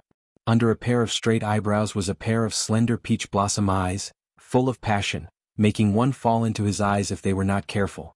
He had a tall nose and moderately thick red lips, revealing a dazzling smile. "Hubby." Without another word, Gu Mingming directly pounced into Elvis's arms and hugged him tightly, crying, "You scared me to death, I thought I would never see you again." Sob, sob, sob. "How could you abandon me? You said that you would always take care of me, protect me, and not let me feel uneasy. How could you not keep your words?" Elvis allowed Gu Mingming to pound and hit his chest, only smiling and indulging her everything. He gently held her little fists and pressed them against his chest, kissing the top of her head, saying, "Yeah, it's my fault, it's all my fault." Xiaoming only has eyes for him? A furry tail swayed lightly, and a slender arm wrapped around Gu Mingming's waist. He did not pull Gu Mingming out from Elvis's arms, but stuck himself into Gu Mingming's arms in a flirtatious manner. Looking up, his slender and affectionate eyes were full of deep love, his thin lips outlined the contours of his face, making him look like a demon or a deity. That flirtatious blink of an eye made the entire world lose its color. "Let me see, Ioyo, your eyes are swollen from crying? You're crying so hard, looks like I've made a serious mistake this time. Then Xiao Mingming, how are you going to punish me? Are you going to throw potatoes or pull my ears? I promise I won't dodge. Or if you want to whip me with a small leather whip, that's fine too, get lost." Gu Mingming scolded with a thick nasal voice, but both her hands were wrapped tightly around Li's neck. She cried tears of joy when she regained what she had lost. Elvis hugged Gu Mingming while Gu Mingming hugged Lia.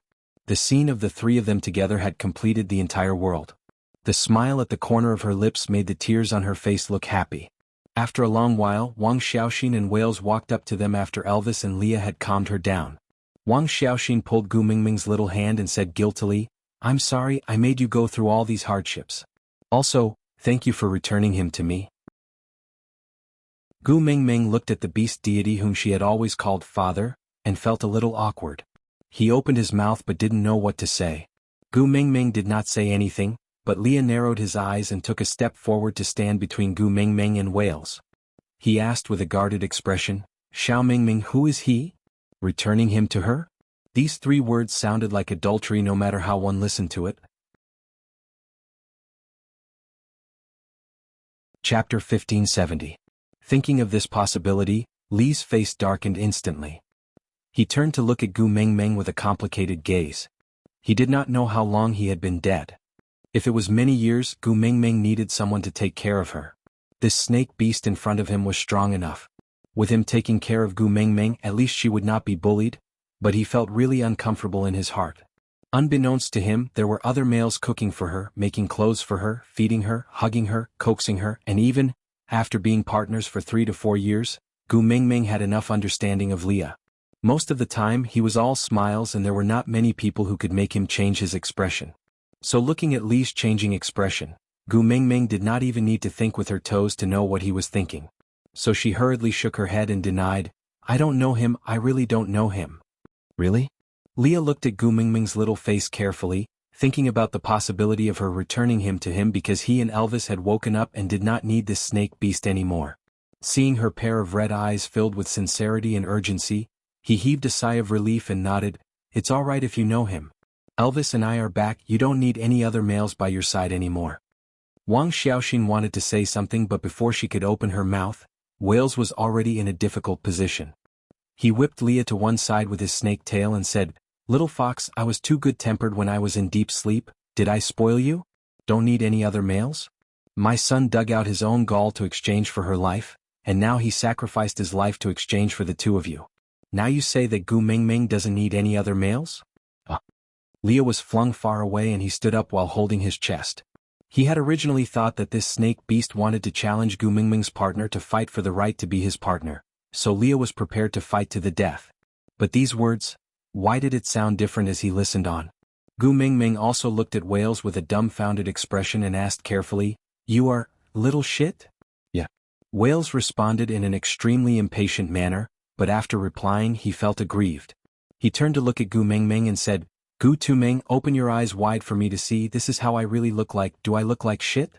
Do I? What?" This fiery temper, yes, it was little shit without a doubt. Gu Mingming sniffled. She did not know why but she felt so touched that she wanted to cry. She lost all the people who mattered to her in one day, and then on the same day all the people who mattered to her came back into her life one by one. The joy of regaining something she had lost made her nose sting. Rubbing her nose, she laughed and retorted, "You have to show your true form and roll up, then I will know if you look like shit." Wales did not hesitate and directly revealed his original form, coiling up in front of Gu Mingming. He was no longer the same yellow as before. Instead, he was a silvery white, as if the 1,000-year-old ice on the Moda Mountains had formed on his scales. He was dazzling, elegant and cool. Gu Mingming shook her head and said, "It doesn't look like it, it doesn't look like shit, it looks like lazy hair, it looks like McDonald's ice cream, it looks like white shit." Wales, who had just transformed into his human form, wanted to clear his name and tell Gu Mingming not to call him little shit in the future. In the end, he choked on Gu Mingming's last sentence. He pointed at Gu Mingming's nose and roared, "Gu Mingming!" Aside from the topic, everyone could see it, right? This was the end of the chapter. Everyone would accompany me to the end of the last journey, right? Chapter 1571. Gu Mingming hugged Wales and sniffled, saying, "Little shit, congratulations on finally reviving." Wales was caught off guard by Gu Mingming's sudden sentimentality. He clicked his tongue and poked Gu Mingming's head in disdain, pushing her back into Elvis's arms, saying, "How dare you hug me so casually in front of my female? Even if you don't want your face, I still want it." Gu Mingming laughed softly and nestled back into Elvis's arms obediently. After pausing for 2 seconds, Gu Mingming started to look around. Not seeing anyone else, she frowned and asked, "Where's Gregory? Didn't you say that after Wales completely revives, he doesn't need to guard the Moda Mountains anymore and can revive together with him? Where is he?" Wang Xiaoxin pursed her lips and waved her hand lightly. A cloud of fog gathered and spread out, and another male stood there. The feathers growing upwards from his ears indicated his race. Gu Mingming didn't recognize this male, but she recognized his wings. Those ice-like wings had once grown on her shoulders. Gu Mingming instinctively turned around and adjusted her shoulder blades with force, realizing that the pair of wings had really disappeared. So, the item had returned to its original owner? "Little female, we meet again." That male looked at Gu Mingming with a cold gaze, neither angry nor smiling. This look was very familiar. When she first met Gregory, he also had this aloof and arrogant look. You are the bird that guarded the Moda Mountains for 1,000 years? Gu Mingming tried to figure it out and asked. The male nodded and said, "I am Samuel, one of Xiao Xiao's males. I saw you at the peak of the Moda Mountains. I was entrusted by a little nestling to take care of you."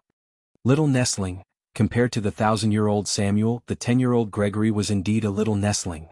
Then what about Gregory? Since you are already awake, why didn't Gregory come along? Gu Mingming asked. Samuel looked at Gu Mingming calmly and said after a long while, "I stayed at the Moda Mountains to guard Whale's original body. Since Wales has revived, I naturally revived as well. But that little fledgling of yours isn't guarding Wales." Gu Mingming did not understand. Samuel glanced at Wales and replied, "Fate is so similar. How Xiao Xiao treated you back then, this lass will treat your son the same way she treated you. And no matter what choice you made back then, your son will do the same. Everyone says that snake beasts are cold and indifferent by nature. Could it be that all the snake beasts' infatuation has been taken over by you and your son? You are also willing to split yourself into pieces and scatter in the beast world for 1,000 years to fulfill your lover. TSK, this is really touching." After Samuel finished, he turned to look at Gu Mingming and said, "Moda Mountain is a volcano, do you know that?" Gu Mingming nodded. She had seen Moda crying blood before, so she knew that the Moda Mountains were actually volcanoes. Chapter 1572. Gu Mingming lowered her body and said, "So, I can only wait. Wait until 1,000 years later, when someone accidentally transmigrated like me, and coincidentally, she is willing to help me gather the 7 treasures to save Snake and Gregory?" Samuel walked behind Wang Xiaoxin, held her hand and kissed the back of it, saying, "The messenger of the beast deity that you chose is not as smart as you." Wang Xiaoxin looked at him reproachfully, retracted her hand and pinched his waist, then walked to Gu Mingming's side and said, "Do you really think that you accidentally transmigrated and then coincidentally gathered the 7 treasures?" Gu Mingming was taken aback, she frowned slightly and shook her head instinctively. She could not figure out what was going on, but looking at Wang Xiaoxin's expression and listening to her words, she felt that it was not a coincidence. In this world, all coincidences are meticulously arranged by others. Wang Xiaoxin lowered her head and said bitterly, "Ever since you met Snake, you have already pushed the wheel of fate that I set. From the tear of the beast deity to the kiss of the ocean, then to the other 5 treasures, have you never felt as if there was a pair of hands pushing you forward, forcing you to do so?" Gu Mingming nodded. Every time she went to search for the 7 treasures, it was rarely voluntary. The tear of the beast deity was forcefully given to her by Snake to save her. The kiss of the ocean was to cure Qishuan's poison. Every time there seemed to be a reason for it, just like what Wang Xiaoxin said, it was as if there was a pair of hands pushing her forward from behind. "But, Snake is your biological son, how could you bear to part with him?" Gu Mingming looked at Wang Xiaoxin in disbelief. She really could not understand. She clearly knew what Snake would have to face in order to obtain the tear of the beast deity. How could this mother be so heartless? Wang Xiaoxing did not seem surprised by Gu Mingming's question, so she smiled and replied, "Don't you know? In the beast world, only one's partner is a family. Son, he is your male, a member of your family, not mine. As his mother, the only thing I can do for him is to try my best to win your favor, so I dragged you to watch television with me, to let you see how well he treats you. Just now, I tried to persuade you to give up on Elvis and Leah, to stay in the modern world and live with him. Unfortunately, your choice is not him. The root of his suffering is that he is not good enough, at least not good enough for you to fall in love with him regardless of everything." Gu Mingming's heart felt as if it was being crushed by a millstone. She shook her head and said, "No, you are wrong. There is nothing wrong with Snake. He is very good, very good. He's very good, so why don't you want him?" Wang Xiaoxing didn't answer but asked back. Gu Mingming choked and remained silent for a long while. Then she said plainly, I will wait for him." She had a long 1,000 years to think about what kind of feelings she had for Snake. As for Gregory, she had to slowly think about how she was going to face the two of them after 1,000 years. Wang Xiaoxing didn't persist. She just nodded and said, "With these words of yours, I won't disappoint my silly son's infatuation." Chapter 1573. Gu Mingming could only watch as Wang Xiaoxing brought Wales and Samuel away like a cloud of fog. And Wales only left one sentence, "Gu Tuming, take care," and disappeared with Wang Xiaoxing. From the time they met in the Beast King Valley to her departure after Snake's death and Little Shit's pursuit, they would be separated twice a year. Every time, Gu Mingming would feel a sense of reluctance to part. But this time they would never meet again. Gu Mingming felt enlightened. Perhaps, it was because every time they parted, it meant that Little Shit had to face a period of loneliness alone. But this time was different. He had someone he loved by his side. They had waited for each other for 1,000 years and their relationship was stronger than gold. Looking at the way Little Shit was looking at Wang Xiaoxing, Gu Mingming knew that even if they did not part, Little Shit would not have the time to care about her. Moreover, if Snake was resurrected after 1,000 years to make him call Whale's daddy, they would probably have to fight until the sun and moon changed color. Gu Mingming leaned against Elvis's chest and hugged him tightly, saying, "Hubby, everything changed too quickly today. I feel like it's unreal, like I'm dreaming." Elvis kissed Gu Mingming's little face and said, "This is a dream realm, of course you're dreaming now." Gu Mingming looked around in a daze, nodded and smiled. "That's true, isn't it a dream? But hubby, if we wake up now, you'll still be here, right?" Elvis grabbed Gu Mingming's little hand and kissed it, saying, "I won't do anything that makes you sad a second time." Gu Mingming then nodded, then held on to Elvis with one hand and Leah with the other. She closed her eyes tightly and the familiar feeling of falling made Gu Mingming's heart beat like a drum. Everything was stable, but Gu Mingming did not dare to open her eyes. The faint smell of blood told her that she had returned to the beast world, to the cave in the Snake King Valley. But, what if she opened her eyes to see a huge hole in Elvis's chest and Leah lying on the ground bleeding from all his orifices? Gu Mingming was trembling all over. She regretted it, she should not have woken up. Even if it was a dream, she should have fallen into a deep sleep in that dream. "Xiaoming, open your eyes." A familiar voice used a short sentence to comfort Gu Mingming's uneasiness. She opened her eyes and stared at Elvis, then immediately shifted her gaze down to his chest. Heaving a sigh of relief, Gu Mingming smiled. "Thank God you're all right." Leah, I'm here." After Leah woke up, he immediately transformed back into his original form and cleaned up the terrifying bloodstains on his face. He was now in his half-beast form, swaying his large furry tail as he walked seductively. Leaning against Gu Mingming's knees, he propped his chin on his hand and said, "Xiao Mingming, I heard that only beast kings can enter that dreamland. Aren't you curious, why am I there?" Gu Mingming paused for a moment before her lips curled upwards unknowingly. She looked at Leah and asked with a smile, "You?" Leah nodded. "Maybe you don't believe me, but Cole's tear of the beast deity is with me." Gu Mingming frowned, not understanding. Chapter 1574. Why would he do that? Gu Mingming did not understand. Her first reaction was, he is already dead, what other scheme is there? How does he want to harm you? Does he mean that he will not let you off even in death? Leah held Gu Mingming's shoulders with both hands to calm her down. He said calmly, "No, it is not to harm me. It is to help me become the Beast King and protect my heart. This is the last thing he did for you. He asked me not to say anything and I agreed, but he is still my biological brother. No matter how twisted he is, no matter how unbearable he is, at least this matter. I don't want you to misunderstand him. Gu Mingming lowered her head in silence and said, Cole, he seems to be purposely provoking me. Leah chuckled and asked, how did you think of that? Gu Mingming said, before he died he told me how to break the bewitching spell between him and Qi Xian. It was as if he wanted me to kill him without any worries. I was so angry at that time, but now that I think about it, it seems like he was purposely provoking me. Leah nodded and admitted, yes, he's right.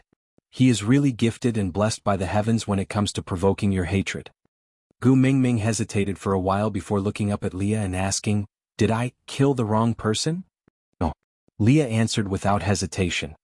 He hugged Gu Mingming and said, he was tired of living and only wished for death. Dying in your hands is already considered as seeking benevolence. Although to you he may no longer be a heinous person, but to others in the beast world, he is still guilty of many crimes. By killing him you have gotten rid of a scourge for the people. Gu Mingming touched the position of her heart and said, but I still feel very uncomfortable. I did it because he killed you and Elvis in a fit of anger, but now that you two are fine and he is dead, I feel like I killed a good citizen by mistake. Leah thought for a while and said, Cole? Good citizen? It can't be. Although he had his reasons, it is true that he tortured me all those years. And Elvis's tragic childhood also has something to do with him. Qi Xian was separated from your own flesh and blood, causing you to cry so miserably. It is also true. Any one of them is enough to be a reason to kill him. Leah placed Gu Mingming into Elvis's arms and held her shoulders with both hands. He looked straight into her eyes and said, I told you what Cole had done not to make you feel guilty, but to make you not hate him anymore. I have hated him for more than 10 years. I know how painful it is to hate someone. I don't want you to experience this pain, so, since he is already dead, then all the past will be written off and the past will be forgotten. Forgive him and let yourself go, okay? Gu Mingming nodded slightly and said, all right, I don't hate him. Let bygones be bygones. Good girl. Leah smiled and nodded. Then he kissed Gu Mingming's cheek and said, there's one more thing that I have to tell you in advance. What? Leah and Elvis exchanged glances before he slowly opened his mouth and said, the 7 treasures have been gathered and the doors of time and space have been opened. So the tear of the beast deity and love of the sky in your body are all gone. You don't have the powers of a beast king now. Just like when you transmigrated here, you are just a weak little female. So, if you meet with anything in the future, you cannot rush forward anymore. You have to hide behind Elvis and me obediently, understand? Aside from the topic, this was Cole's last wish, but he could not get it. He wanted Gu Mingming to love him, but Gu Mingming did not love him. He wanted Gu Mingming to hate him, but Leah did not allow it. He wanted Gu Mingming to remember him, but how long could a stranger who did not love or hate him remember him? Chapter 1575. Gu Mingming tried to release her pressure and there was indeed nothing left. She chuckled and said helplessly, all right, the image of a grown woman is not suitable for me. Moreover, my 2 men are already beast kings, what's the use of pressure? Li's mood improved slightly when he saw that Gu Mingming was not disappointed, but there was a more important problem, that was, the love of the sky is also gone, so you will definitely be in a lot of pain when giving birth to this child, so... Gu Mingming clutched her stomach and glared at him, I won't say anything else, but if you dare to have any ideas on my stomach, I will fight you to the death. He knew it would be like this. Leah sighed helplessly and said, I know how much you treasure this child, how would I dare to have any ideas on her? What I want to say is, can't we see the situation of your era in the illusion realm?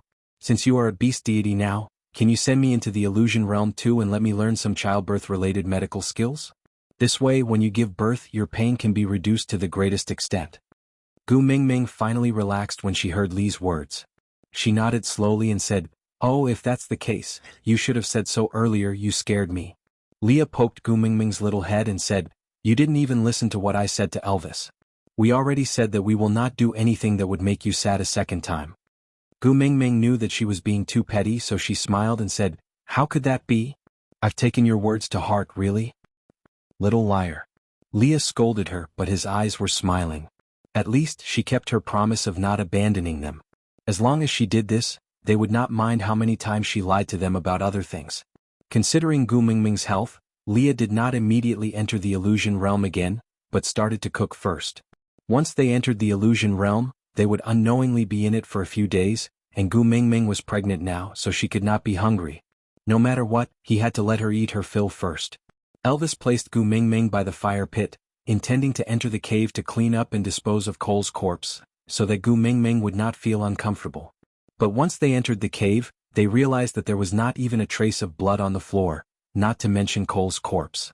Elvis frowned and called out, "Leah?" Leah did not understand, so he put down the spatula in his hands and walked in. Seeing the situation in front of him, he exclaimed, "Eh?" Although Gu Mingming was against it and did not want to see Cole's corpse, she could not resist her curiosity and followed in. A small tree grew where Cole's corpse was originally placed.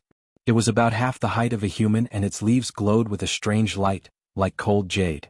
Gu Mingming placed her fingers on it lightly, the feeling was so familiar. Soul of the forest? Gu Mingming blurted. Elvis and Leah looked at each other for a moment and nodded. This is Snake's old residence, it's only natural for his soul to return here. It seemed like Cole had become nourishment for the soul of the forest and was completely absorbed and digested. That's right, why would someone like Snake allow outsiders to stay in his cave? That's good too, it's a clean break. Lee's hand also lightly touched the trunk of the small tree. He smiled and nodded. But, the soul of the forest is a treasure, it cannot be seen in the next 1,000 years. Now that Snake and Whales are both gone, this Snake King Valley, who will guard it? Aside from the topic. Chapter 1576. I haven't thought about it yet, let's talk about it when the time comes. Anyway, there's still some time before winter ends. Gu Mingming stared at the little tree in a daze. She couldn't tell if this little tree was Snake or Cole in her eyes. Shaking her head, Gu Mingming said, "Let's go out, this room shall be his room." Elvis and Leah didn't have any objections and just carried Gu Mingming into the cave outside. Without the powers of a beast king, Gu Mingming's ability to withstand the cold plummeted. Leah had no choice but to light a few more braziers in the cave to keep her warm, while Elvis and Leah took turns to warm her abdomen in their original forms. This warmth lasted for an entire winter. Gu Mingming's abdomen didn't grow after that time and remained at the same level as her chest. This made Gu Mingming a little worried. After all, she had killed someone and transmigrated. This torment. She didn't know if this child was still around? If she died in the womb, the little fellow in her abdomen seemed to have sensed her mother's thoughts and didn't want to die, without knowing why, so she moved her little feet helplessly, reminding her that she was still alive. This made Gu Mingming feel much more at ease. Elvis and Leah, who were always on tenterhooks but didn't dare to say anything, also calmed down. The snow that sealed the entrance of the cave was scattered from the outside. Gu Mingming was a little surprised. This was the Snake King Valley and no one should know that Whales had already left. Moreover, she had entered with great fanfare before winter arrived. In the eyes of the people in the beast world, there should be 3 beast kings, Gu Mingming, Cole and Elvis, as well as 2 fifth-level beasts, Little Shit and Leah, guarding this place. Attacking the Snake King Valley at this time? Wasn't that the same as entering the toilet with a lantern, seeking death? Elvis carried Gu Mingming while Leah instantly flashed his sharp claws in front of Elvis. He had his usual faint smile on his face just like a mask. But when they saw who it was, everyone was stunned. "Qixin? Why are you here at this time?" Gu Mingming jumped down from Elvis's arms and walked to Qixuan's side. She patted the snow off his body and said with some heartache, "It's almost winter but the snow hasn't stopped. It must be very cold. Don't tell me something happened to Zacharias?" Qixin shook his head and remained silent for a moment before saying, "Something happened to him, right?" Qixin didn't understand. Qixin stared straight at Gu Mingming, waiting for her answer. Under Qixuan's gaze, Gu Mingming nodded. "I killed him." Qixuan's expression was indecipherable. He just hugged Gu Mingming and said, "I knew this day would come. But Mom, I still feel very uncomfortable." Qixin. Chapter 1577. He was the one who told me that it doesn't matter if I hurt others or myself. The bottom line is to not let you cry. So when you cried, I knew I was wrong. I would rather brandish my claws at him, bare my fangs and ignore my reliance on him than let you shed a single tear. Qixin hugged Gu Mingming tightly. He frowned and said to Gu Mingming, "Mother, you don't know, right? When I resolutely abandoned him and returned to your side, he looked at me with approval and pride that he had never shown before. I clearly saw the message, you are indeed the Qixin I raised in his eyes. How ironic is that?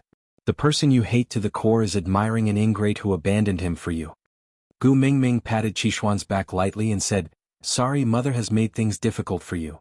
Qixin shook his head and said, You are my mother. You are always right. Gu Mingming sighed and did not know what to say. Mother, where is he? Can you let me see him one last time? Qixuan's tone was pleading. Gu Mingming nodded and led Qixin into the cave. She pointed at the small tree and said, He is here, he has merged with this small tree. Qixin knelt by the tree and kowtowed 3 times.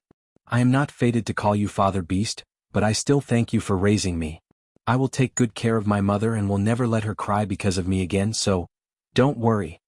Just as he finished speaking, a leaf floated down from the tree branch and landed between Qixuan's brows. In the blink of an eye, it sank into his skin. This. Gu Mingming was puzzled. Leah leaned against the entrance of the cave and could not help but laugh when he saw this scene. Alright, don't bother thinking about it anymore. He has already chosen the person guarding the soul of the forest. What? No, Qixin is only a 2nd-level beast, how can he guard it? Gu Mingming was really worried. Once the news of the soul of the forest being here was leaked, the beast world would be in chaos. Gu Mingming could not be at ease leaving Qixin in such a position. Leah chuckled and asked, Have you forgotten how much effort we had to put in to obtain the soul of the forest in Zacharias? Elvis and I almost died there. In the entire beast world, how many could match up to Elvis and I in battle? But Gu Mingming was still worried. Qixin hugged Gu Mingming and looked at the little tree. Mum, you were afraid that he would lead me astray in the past, so you didn't let me near him. Now, I'm afraid that he won't have the chance to mislead me anymore. So, let me accompany him, take it as repayment for his kindness in raising me. After all, I'm a wolf. Not repaying kindness isn't the style of our wolf clan. As Qixin spoke, he looked at Elvis as if waiting for Elvis to speak up for him. In the end, Elvis shrugged his shoulders and laughed coldly. There's no use looking at me. I'm afraid of my wife. Qixin looked at Elvis with a speechless expression and said, You're really acting so righteously. Elvis hugged Gu Mingming and raised his chin. I'm afraid of my wife, but I'm proud. Gu Mingming pinched Elvis, not knowing whether to laugh or cry. Don't spout nonsense in front of the children.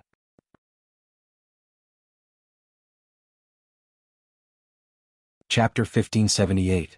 Gu Mingming shook her head and gently caressed Qixuan's little face. My son has grown up and has his own views and sense of right and wrong. I can no longer impose my own subjective views on him. Mum, Gu Mingming held Qixuan's little hand and patted it. Little Xian, go ahead and do what you want to do. Mum supports you. Qixin didn't expect Gu Mingming to be so easy to talk to. He felt very uneasy and even thought that if Gu Mingming cried because of this, he would immediately surrender. No matter what he thought, he couldn't let his mother cry one more time. But his mum actually said she would support him this time. Thank you, Mum. Qixin hugged Gu Mingming tightly. The turbid air that had been pressing against his chest for a long time was finally released at this moment. The family of 4 enjoyed about 10 days of warm time. On the 11th day, the snow sealing the cave had completely melted. This meant that winter was over. Although Gu Mingming was still the saintess of the snake tribe, without Snake's protection mark, she could no longer command the snake tribe. The members of the snake tribe still respected her, but they would no longer gather around her. So, as the snake tribe awoke from their hibernation, they gradually swam out of the Snake King Valley. Without words, their instincts told them that their Snake King and that demigod had already left. Without the Snake King Valley, they would only become a target for everyone, a piece of juicy meat in everyone's eyes. If they did not leave, they would not have the ability to protect themselves. But this was also good. This way they would no longer have to worry about news of the soul of the forest being leaked. Let's go too. I still need to go to a few more places and arrange for some people to guard the 7 treasures. Gu Mingming snuggled in Elvis's arms. She placed one hand on her stomach and the other gently tugged at Qixin. Qixin smiled, as if he was a child who had grown up overnight. He was mature and steady, not letting Gu Mingming worry. Mum, let me send you out. Yeah. Gu Mingming still could not bear to part with this son. But since she had already said she would support him, she had to learn to let go. After leaving the cave, Gu Mingming was a little stunned. She could not believe everything in front of her. This was practically Zacharias in the past. Crimson vines had covered the entire valley at some point in time. They looked tender and beautiful like fire, but they exuded a dangerous aura. Gu Mingming's hand that was caressing her tummy tightened. Back then, Elvis and Leah had almost been wrapped up into 2 silkworms and she had risked her life to save them. Now, not only did she lose the tear of the beast deity, she was also pregnant. How was she going to get out? Leah easily saw through Gu Mingming's thoughts. He tapped Gu Mingming's little nose and said, "Snake's blood is hidden in these vines, do you think he would hurt you?" Gu Mingming was taken aback. She walked down from Elvis's arms doubtfully and reached out to touch the blood-colored vines. A small string of blood vines wrapped around Gu Mingming's wrist gently and carefully, following the back of her hand to wrap around her ring finger. Then the vines broke and blood flowed onto Gu Mingming's ring finger. Within a breath's time, the blood had seeped into Gu Mingming's skin, forming a red tattoo. It was in the shape of a small snake, coiling around Gu Mingming's finger like a ring. Chapter 1579. He said he would only propose once and that meant it. Even if she did not agree, he still put the ring on her finger. There was no other communication, but Gu Mingming could hear Snake telling her in a tone that did not allow anyone to interfere. "Hold on to this mark for now, wait for me to come back and put the real ring on your finger personally. If you dare to take it off, I will kill Elvis and Leah." She walked into the area of the blood vines boldly. Indeed, the once vicious vines were now as obedient as domestic pets. Elvis pulled Gu Mingming back into his arms and said, "Winter has just ended and the ground is cold. You are pregnant, don't walk off by yourself." Gu Mingming did not struggle. Her body was much weaker than when she had the tear of the beast deity, so she stayed in Elvis's arms obediently, resting her little head on his shoulder. She smiled and asked, "I still remember that time in Zacharias, that blood vine cut my palm and only stopped attacking when it touched my blood. Do you think it was because little shit is close to me and recognized me so he showed mercy?" Leah sneered and replied, "Before Wabi-I awakened, his memories were completely separated from Whale's. How could he recognize you? It should be because you have Snake's blood in your body and he recognized his own son so he stopped." Gu Mingming pondered for a while, then nodded in agreement and said, "Then when the next messenger of the beast deity comes, won't it be very dangerous? Snake's bad temper. He even beat up his own father for over 800 years. The vines rustled, not knowing if they were unhappy that Gu Mingming said Wabi-I had a bad temper or that Gu Mingming said Wabi-I was his father. Anyway, they were very unhappy. Gu Mingming stuck out her tongue and laughed, saying, "Don't say it if you don't want to say it, why are you so fierce? I am pregnant and can't take scares, don't scare me, I will cry." The vines instantly stopped.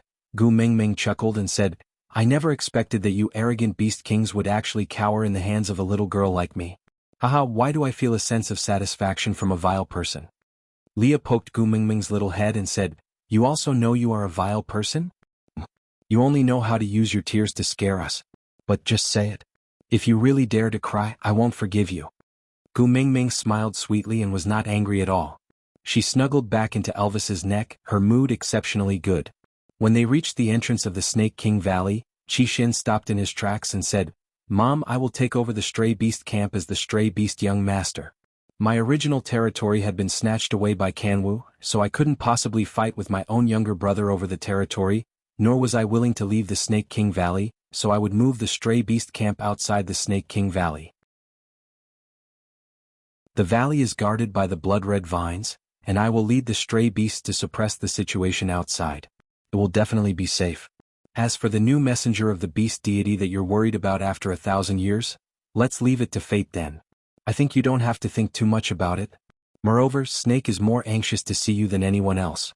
If it was really someone you sent, not only would he not make things difficult for you, he might even take the initiative to pluck that tree and send it to them." Gu Mingming thought about it. Indeed, this was something Snake would do. Hugging her own son, Gu Mingming reminded him, "No matter what happens, don't bear it alone. You still have 3 brothers, your father the Wolf King and Daddy Leah the Fox King. Most importantly, you still have a mother who is the beast deity. Understand?" Digression. Today's update has ended. Chapter 1580. Qixin smiled and nodded. "Yeah, he taught me how to make use of all the resources to achieve my goals. Moreover, I know how to bully others the best." Gu Mingming knew who the he Qixin was referring to was but did not say it out loud. Death was like an extinguished lamp. She promised Leah to let go of all grudges and not hate him or view him as an enemy. After parting ways with Qixin, Gu Mingming returned to Sauter. The entire Wolf clan and Fox clan were gathered here. Putting aside the Wolf clan, the Fox clan was a major event due to the change of the Beast King. If Leah did not return to reorganize things, there would definitely be a lot of trouble. Moreover, Gu Mingming would have to die after the succession of the beast deity. Not mentioning others, Gu Mingming would definitely not feel at ease if she did not console Sandy. Hence, it was a long and arduous journey. Although Gu Mingming was no longer a beast king, her 2 legs were originally just a decoration. Elvis and Leah had never expected her to use her own legs to guide her on any path. In the past they had to carry her. Now that she was pregnant, it was even more impossible for them to let her walk on her own. Hence, although they had to rest more often to take care of Gu Mingming's easily fatigued body, Leah was also a beast king now and his traveling speed had increased significantly. Hence, when they returned to Sauter, they were not much slower than before. Sandy and her family were waiting at the city gates with Huda and Jiaoyu. Seeing Gu Mingming return from afar, nobody moved. Sandy had already pounced over and hugged Gu Mingming in her arms. Without a word she started crying. Gu Mingming could not move from Sandy's bear hug. She could only smile foolishly. "What's the matter, my little bear bun? Who bullied you? Tell me, I will help you. You heartless one. Sob sob sob. Why didn't you stay in Sauter for the winter? If you were in Sauter, I could at least accompany you." You knew. Gu Mingming was a little confused. How should she put it? When those things happened she was still in the Snake King Valley. News of the entire beast world was blocked. How did Sandy know what she had been through? Sandy said with snot and tears in his eyes, "The Fox King is dead. How can such a big thing be hidden? Don't forget, we still have a beast pet from the Snow Fox clan. Furthermore, even if Arnold didn't say anything, do you know how chaotic Sauter was during those few days?" "I don't want to know. How can I not know?" Gu Mingming hugged Sandy back and patted her back gently. All right, don't cry. I'm fine, aren't I?" "Nothing? Do you think I'm a fool? Do you think I don't know what kind of person Cole is? How could it be that easy to kill him? Tell me honestly, how much have you suffered? What have you suffered?" "And Qixin? Qixin. Sob sob sob. My poor little Qixin, I haven't had the chance to have a daughter to mate with him. Qixin is fine, he's not dead." Gu Mingming knew that Sandy must have thought of the connection between Qixin and Cole through the bewitching spell and the soul of the forest, so she said, "Before Cole died, he specially told me how to break the connection between him and Qixin. Would he be so kind?" Sandy was skeptical.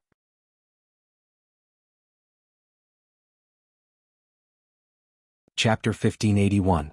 If he wanted Qixin to die, he would have done so long ago. On the contrary, he tolerated Qixuan's provocations and rebellious behavior because he developed feelings for him. After all, human hearts were made of flesh. If Cole had not treated Qixin so well, Qixin would not have treated him like his own father.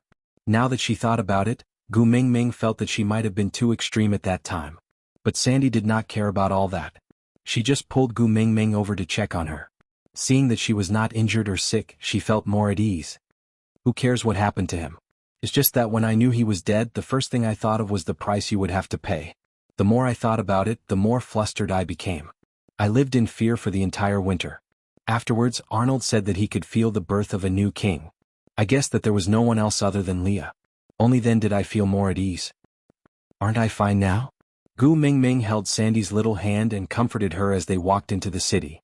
Congratulations to the Fox King and Queen for having a noble daughter. Arnold cupped his fists and bowed respectfully. Gu Mingming chuckled. "Now, I am truly worthy of being addressed as Queen. Arnold, thank you for your blessings." With that, Gu Mingming patted Sandy's little hand. Now that Leah has become the Fox King, the Fox and Wolf tribes will become the closest of friends. So, you don't have to worry about what will happen to him, me or anyone else. If you like him, just let him be. Sandy cleared her throat and smiled. She turned her head to look at Arnold and said, "Arnold, you go back home and lie down first. I'll go back in a bit." Arnold's eyes flashed. The corners of his lips curled up uncontrollably. He replied softly, "Yes." Then he turned to leave and returned to the small stone room. Leah was also smiling. He teased, "Not attending." Sandy turned to look at Leah for a moment. The mighty Leah who hung on the tree in St. Nazaire like a piece of fox skin and was on the brink of death. "I don't think he has much of a future now." Leah gritted his teeth. "I am the Fox King now. Aren't you afraid that I will kill your little fox in anger?" Sandy hugged Gu Mingming's arm and said, "Kill him if you can. By then, I will stick to my girl every day and she will definitely coax me and ignore you. By then, even if you go to the platform of the deity's punishment and try to commit suicide, I will not let go. I will not let her save you, Humph. You." Leah looked at Gu Mingming and took a deep breath. He smiled apologetically and said, A good man does not fight with a woman. I will tolerate you. Sandy chuckled and looked at Gu Mingming. Did you see that? This is what a woman should be like. You stay at home every day like a coward and get bullied by the two of them. As she spoke, Sandy gently caressed Gu Mingming's tummy. My daughter-in-law is inside. She must not be as cowardly as you in the future. She had to be dignified, with the demeanor of the head of the family. From now on, the two of us have to lead by example and have the final say in the family. What is this called again? Gu Mingming smiled and added, prenatal education. Yes. Prenatal education. Prenatal education is very important. Sandy rambled on and on. None of the males from the two families dared to interrupt. Elvis nudged Leah gently and asked softly, you actually have a day where you admit defeat.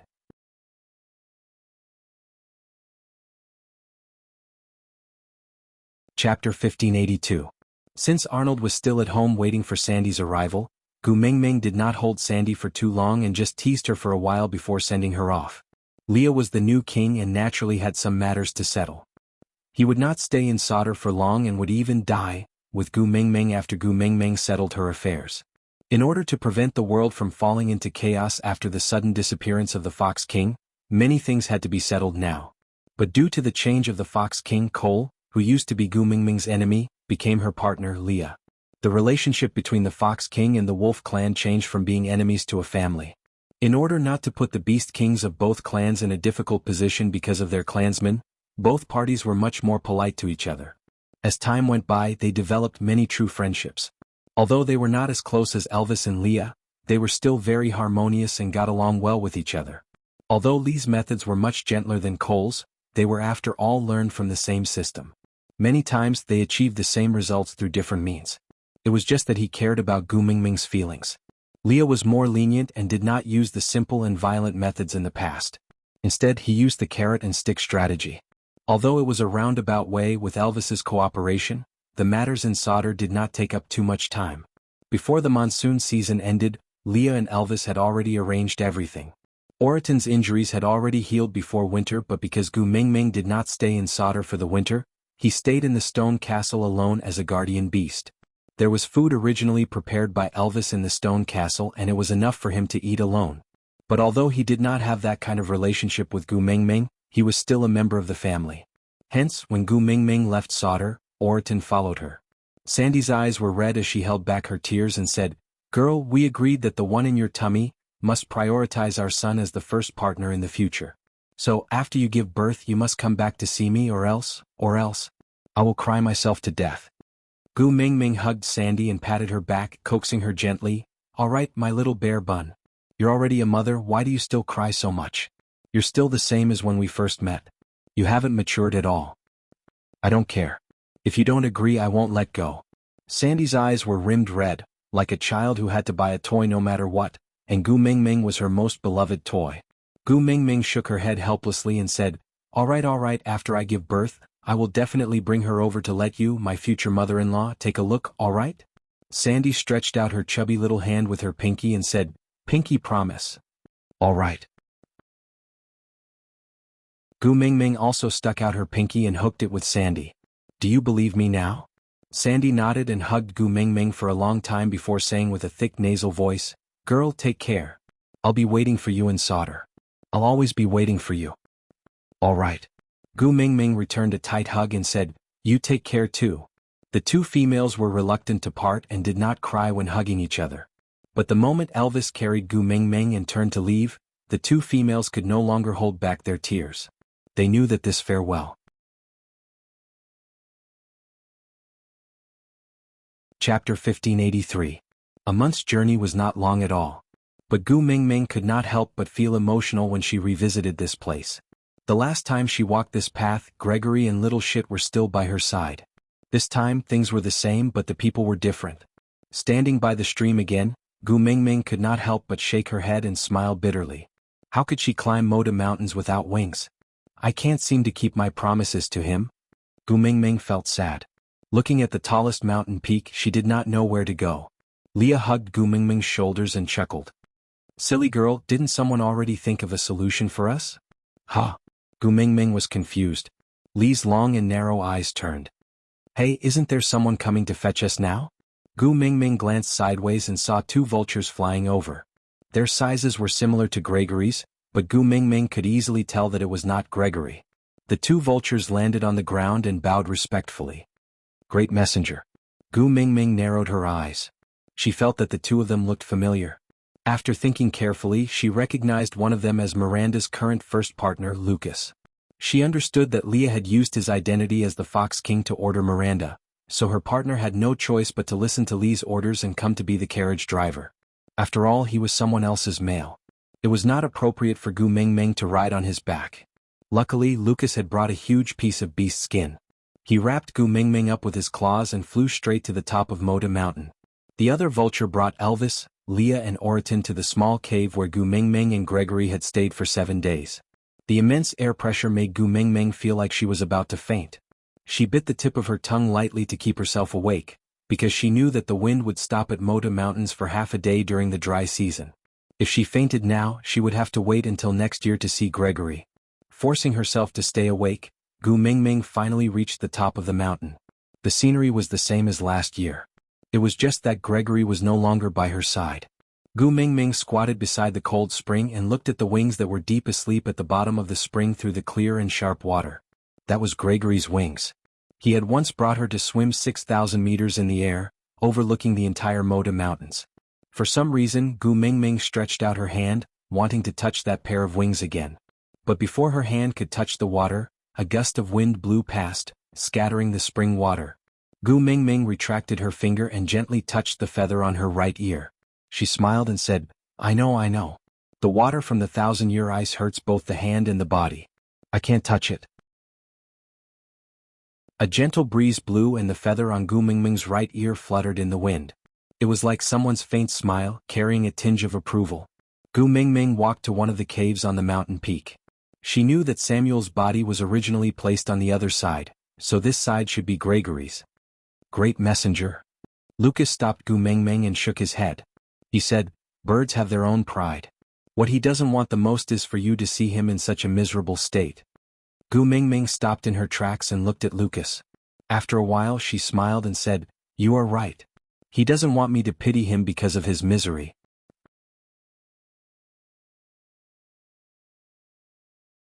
Chapter 1584. Gu Mingming looked up at the blue sky and smiled faintly. I really came back to Moda Mountains for the dry season. Did you have a hard time waiting for me this year? Let me sing a song to console you, alright? Gu Mingming's reply was only a light breeze. Gu Mingming cleared her throat and sang, Just Happened to Meet You. This was a song she had sung many times for Gregory. But back then when she sang, he was hugging her and swaying his body along with the melody. But now she was alone and the wind was her companion. Before she had the time to feel sad, a wave of chirping filled the air. Gu Mingming followed the sound.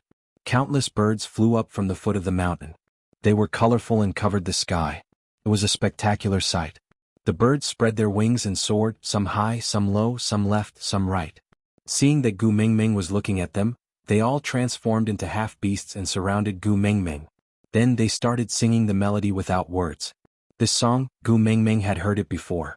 It was the song that Grace had sung to her when he held her in his arms back then. Gu Mingming's eyes felt a little sore.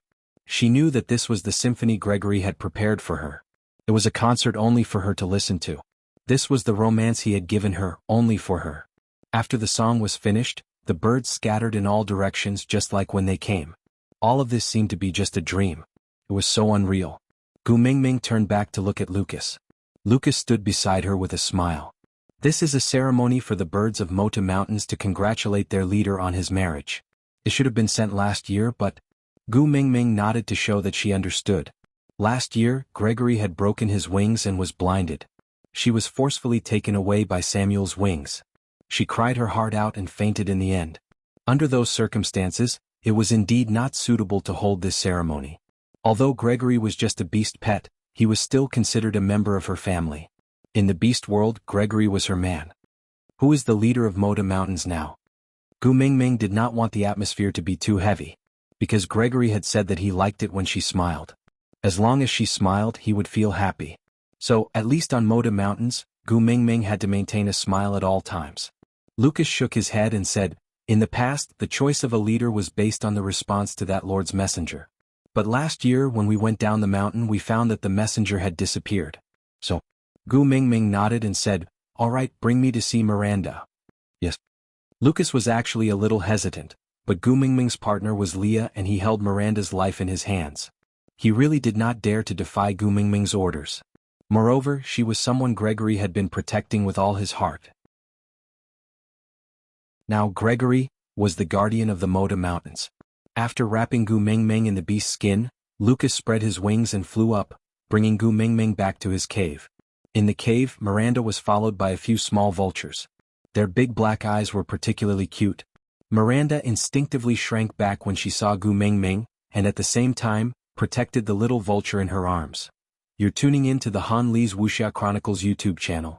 We're so grateful for your support and don't forget to subscribe to join us on this incredible journey through captivating stories. Your generosity through donations truly makes a world of difference, as it's the primary source of revenue that allows me to expand and enhance this channel for you. Thank you from the bottom of my heart for being a part of this adventure.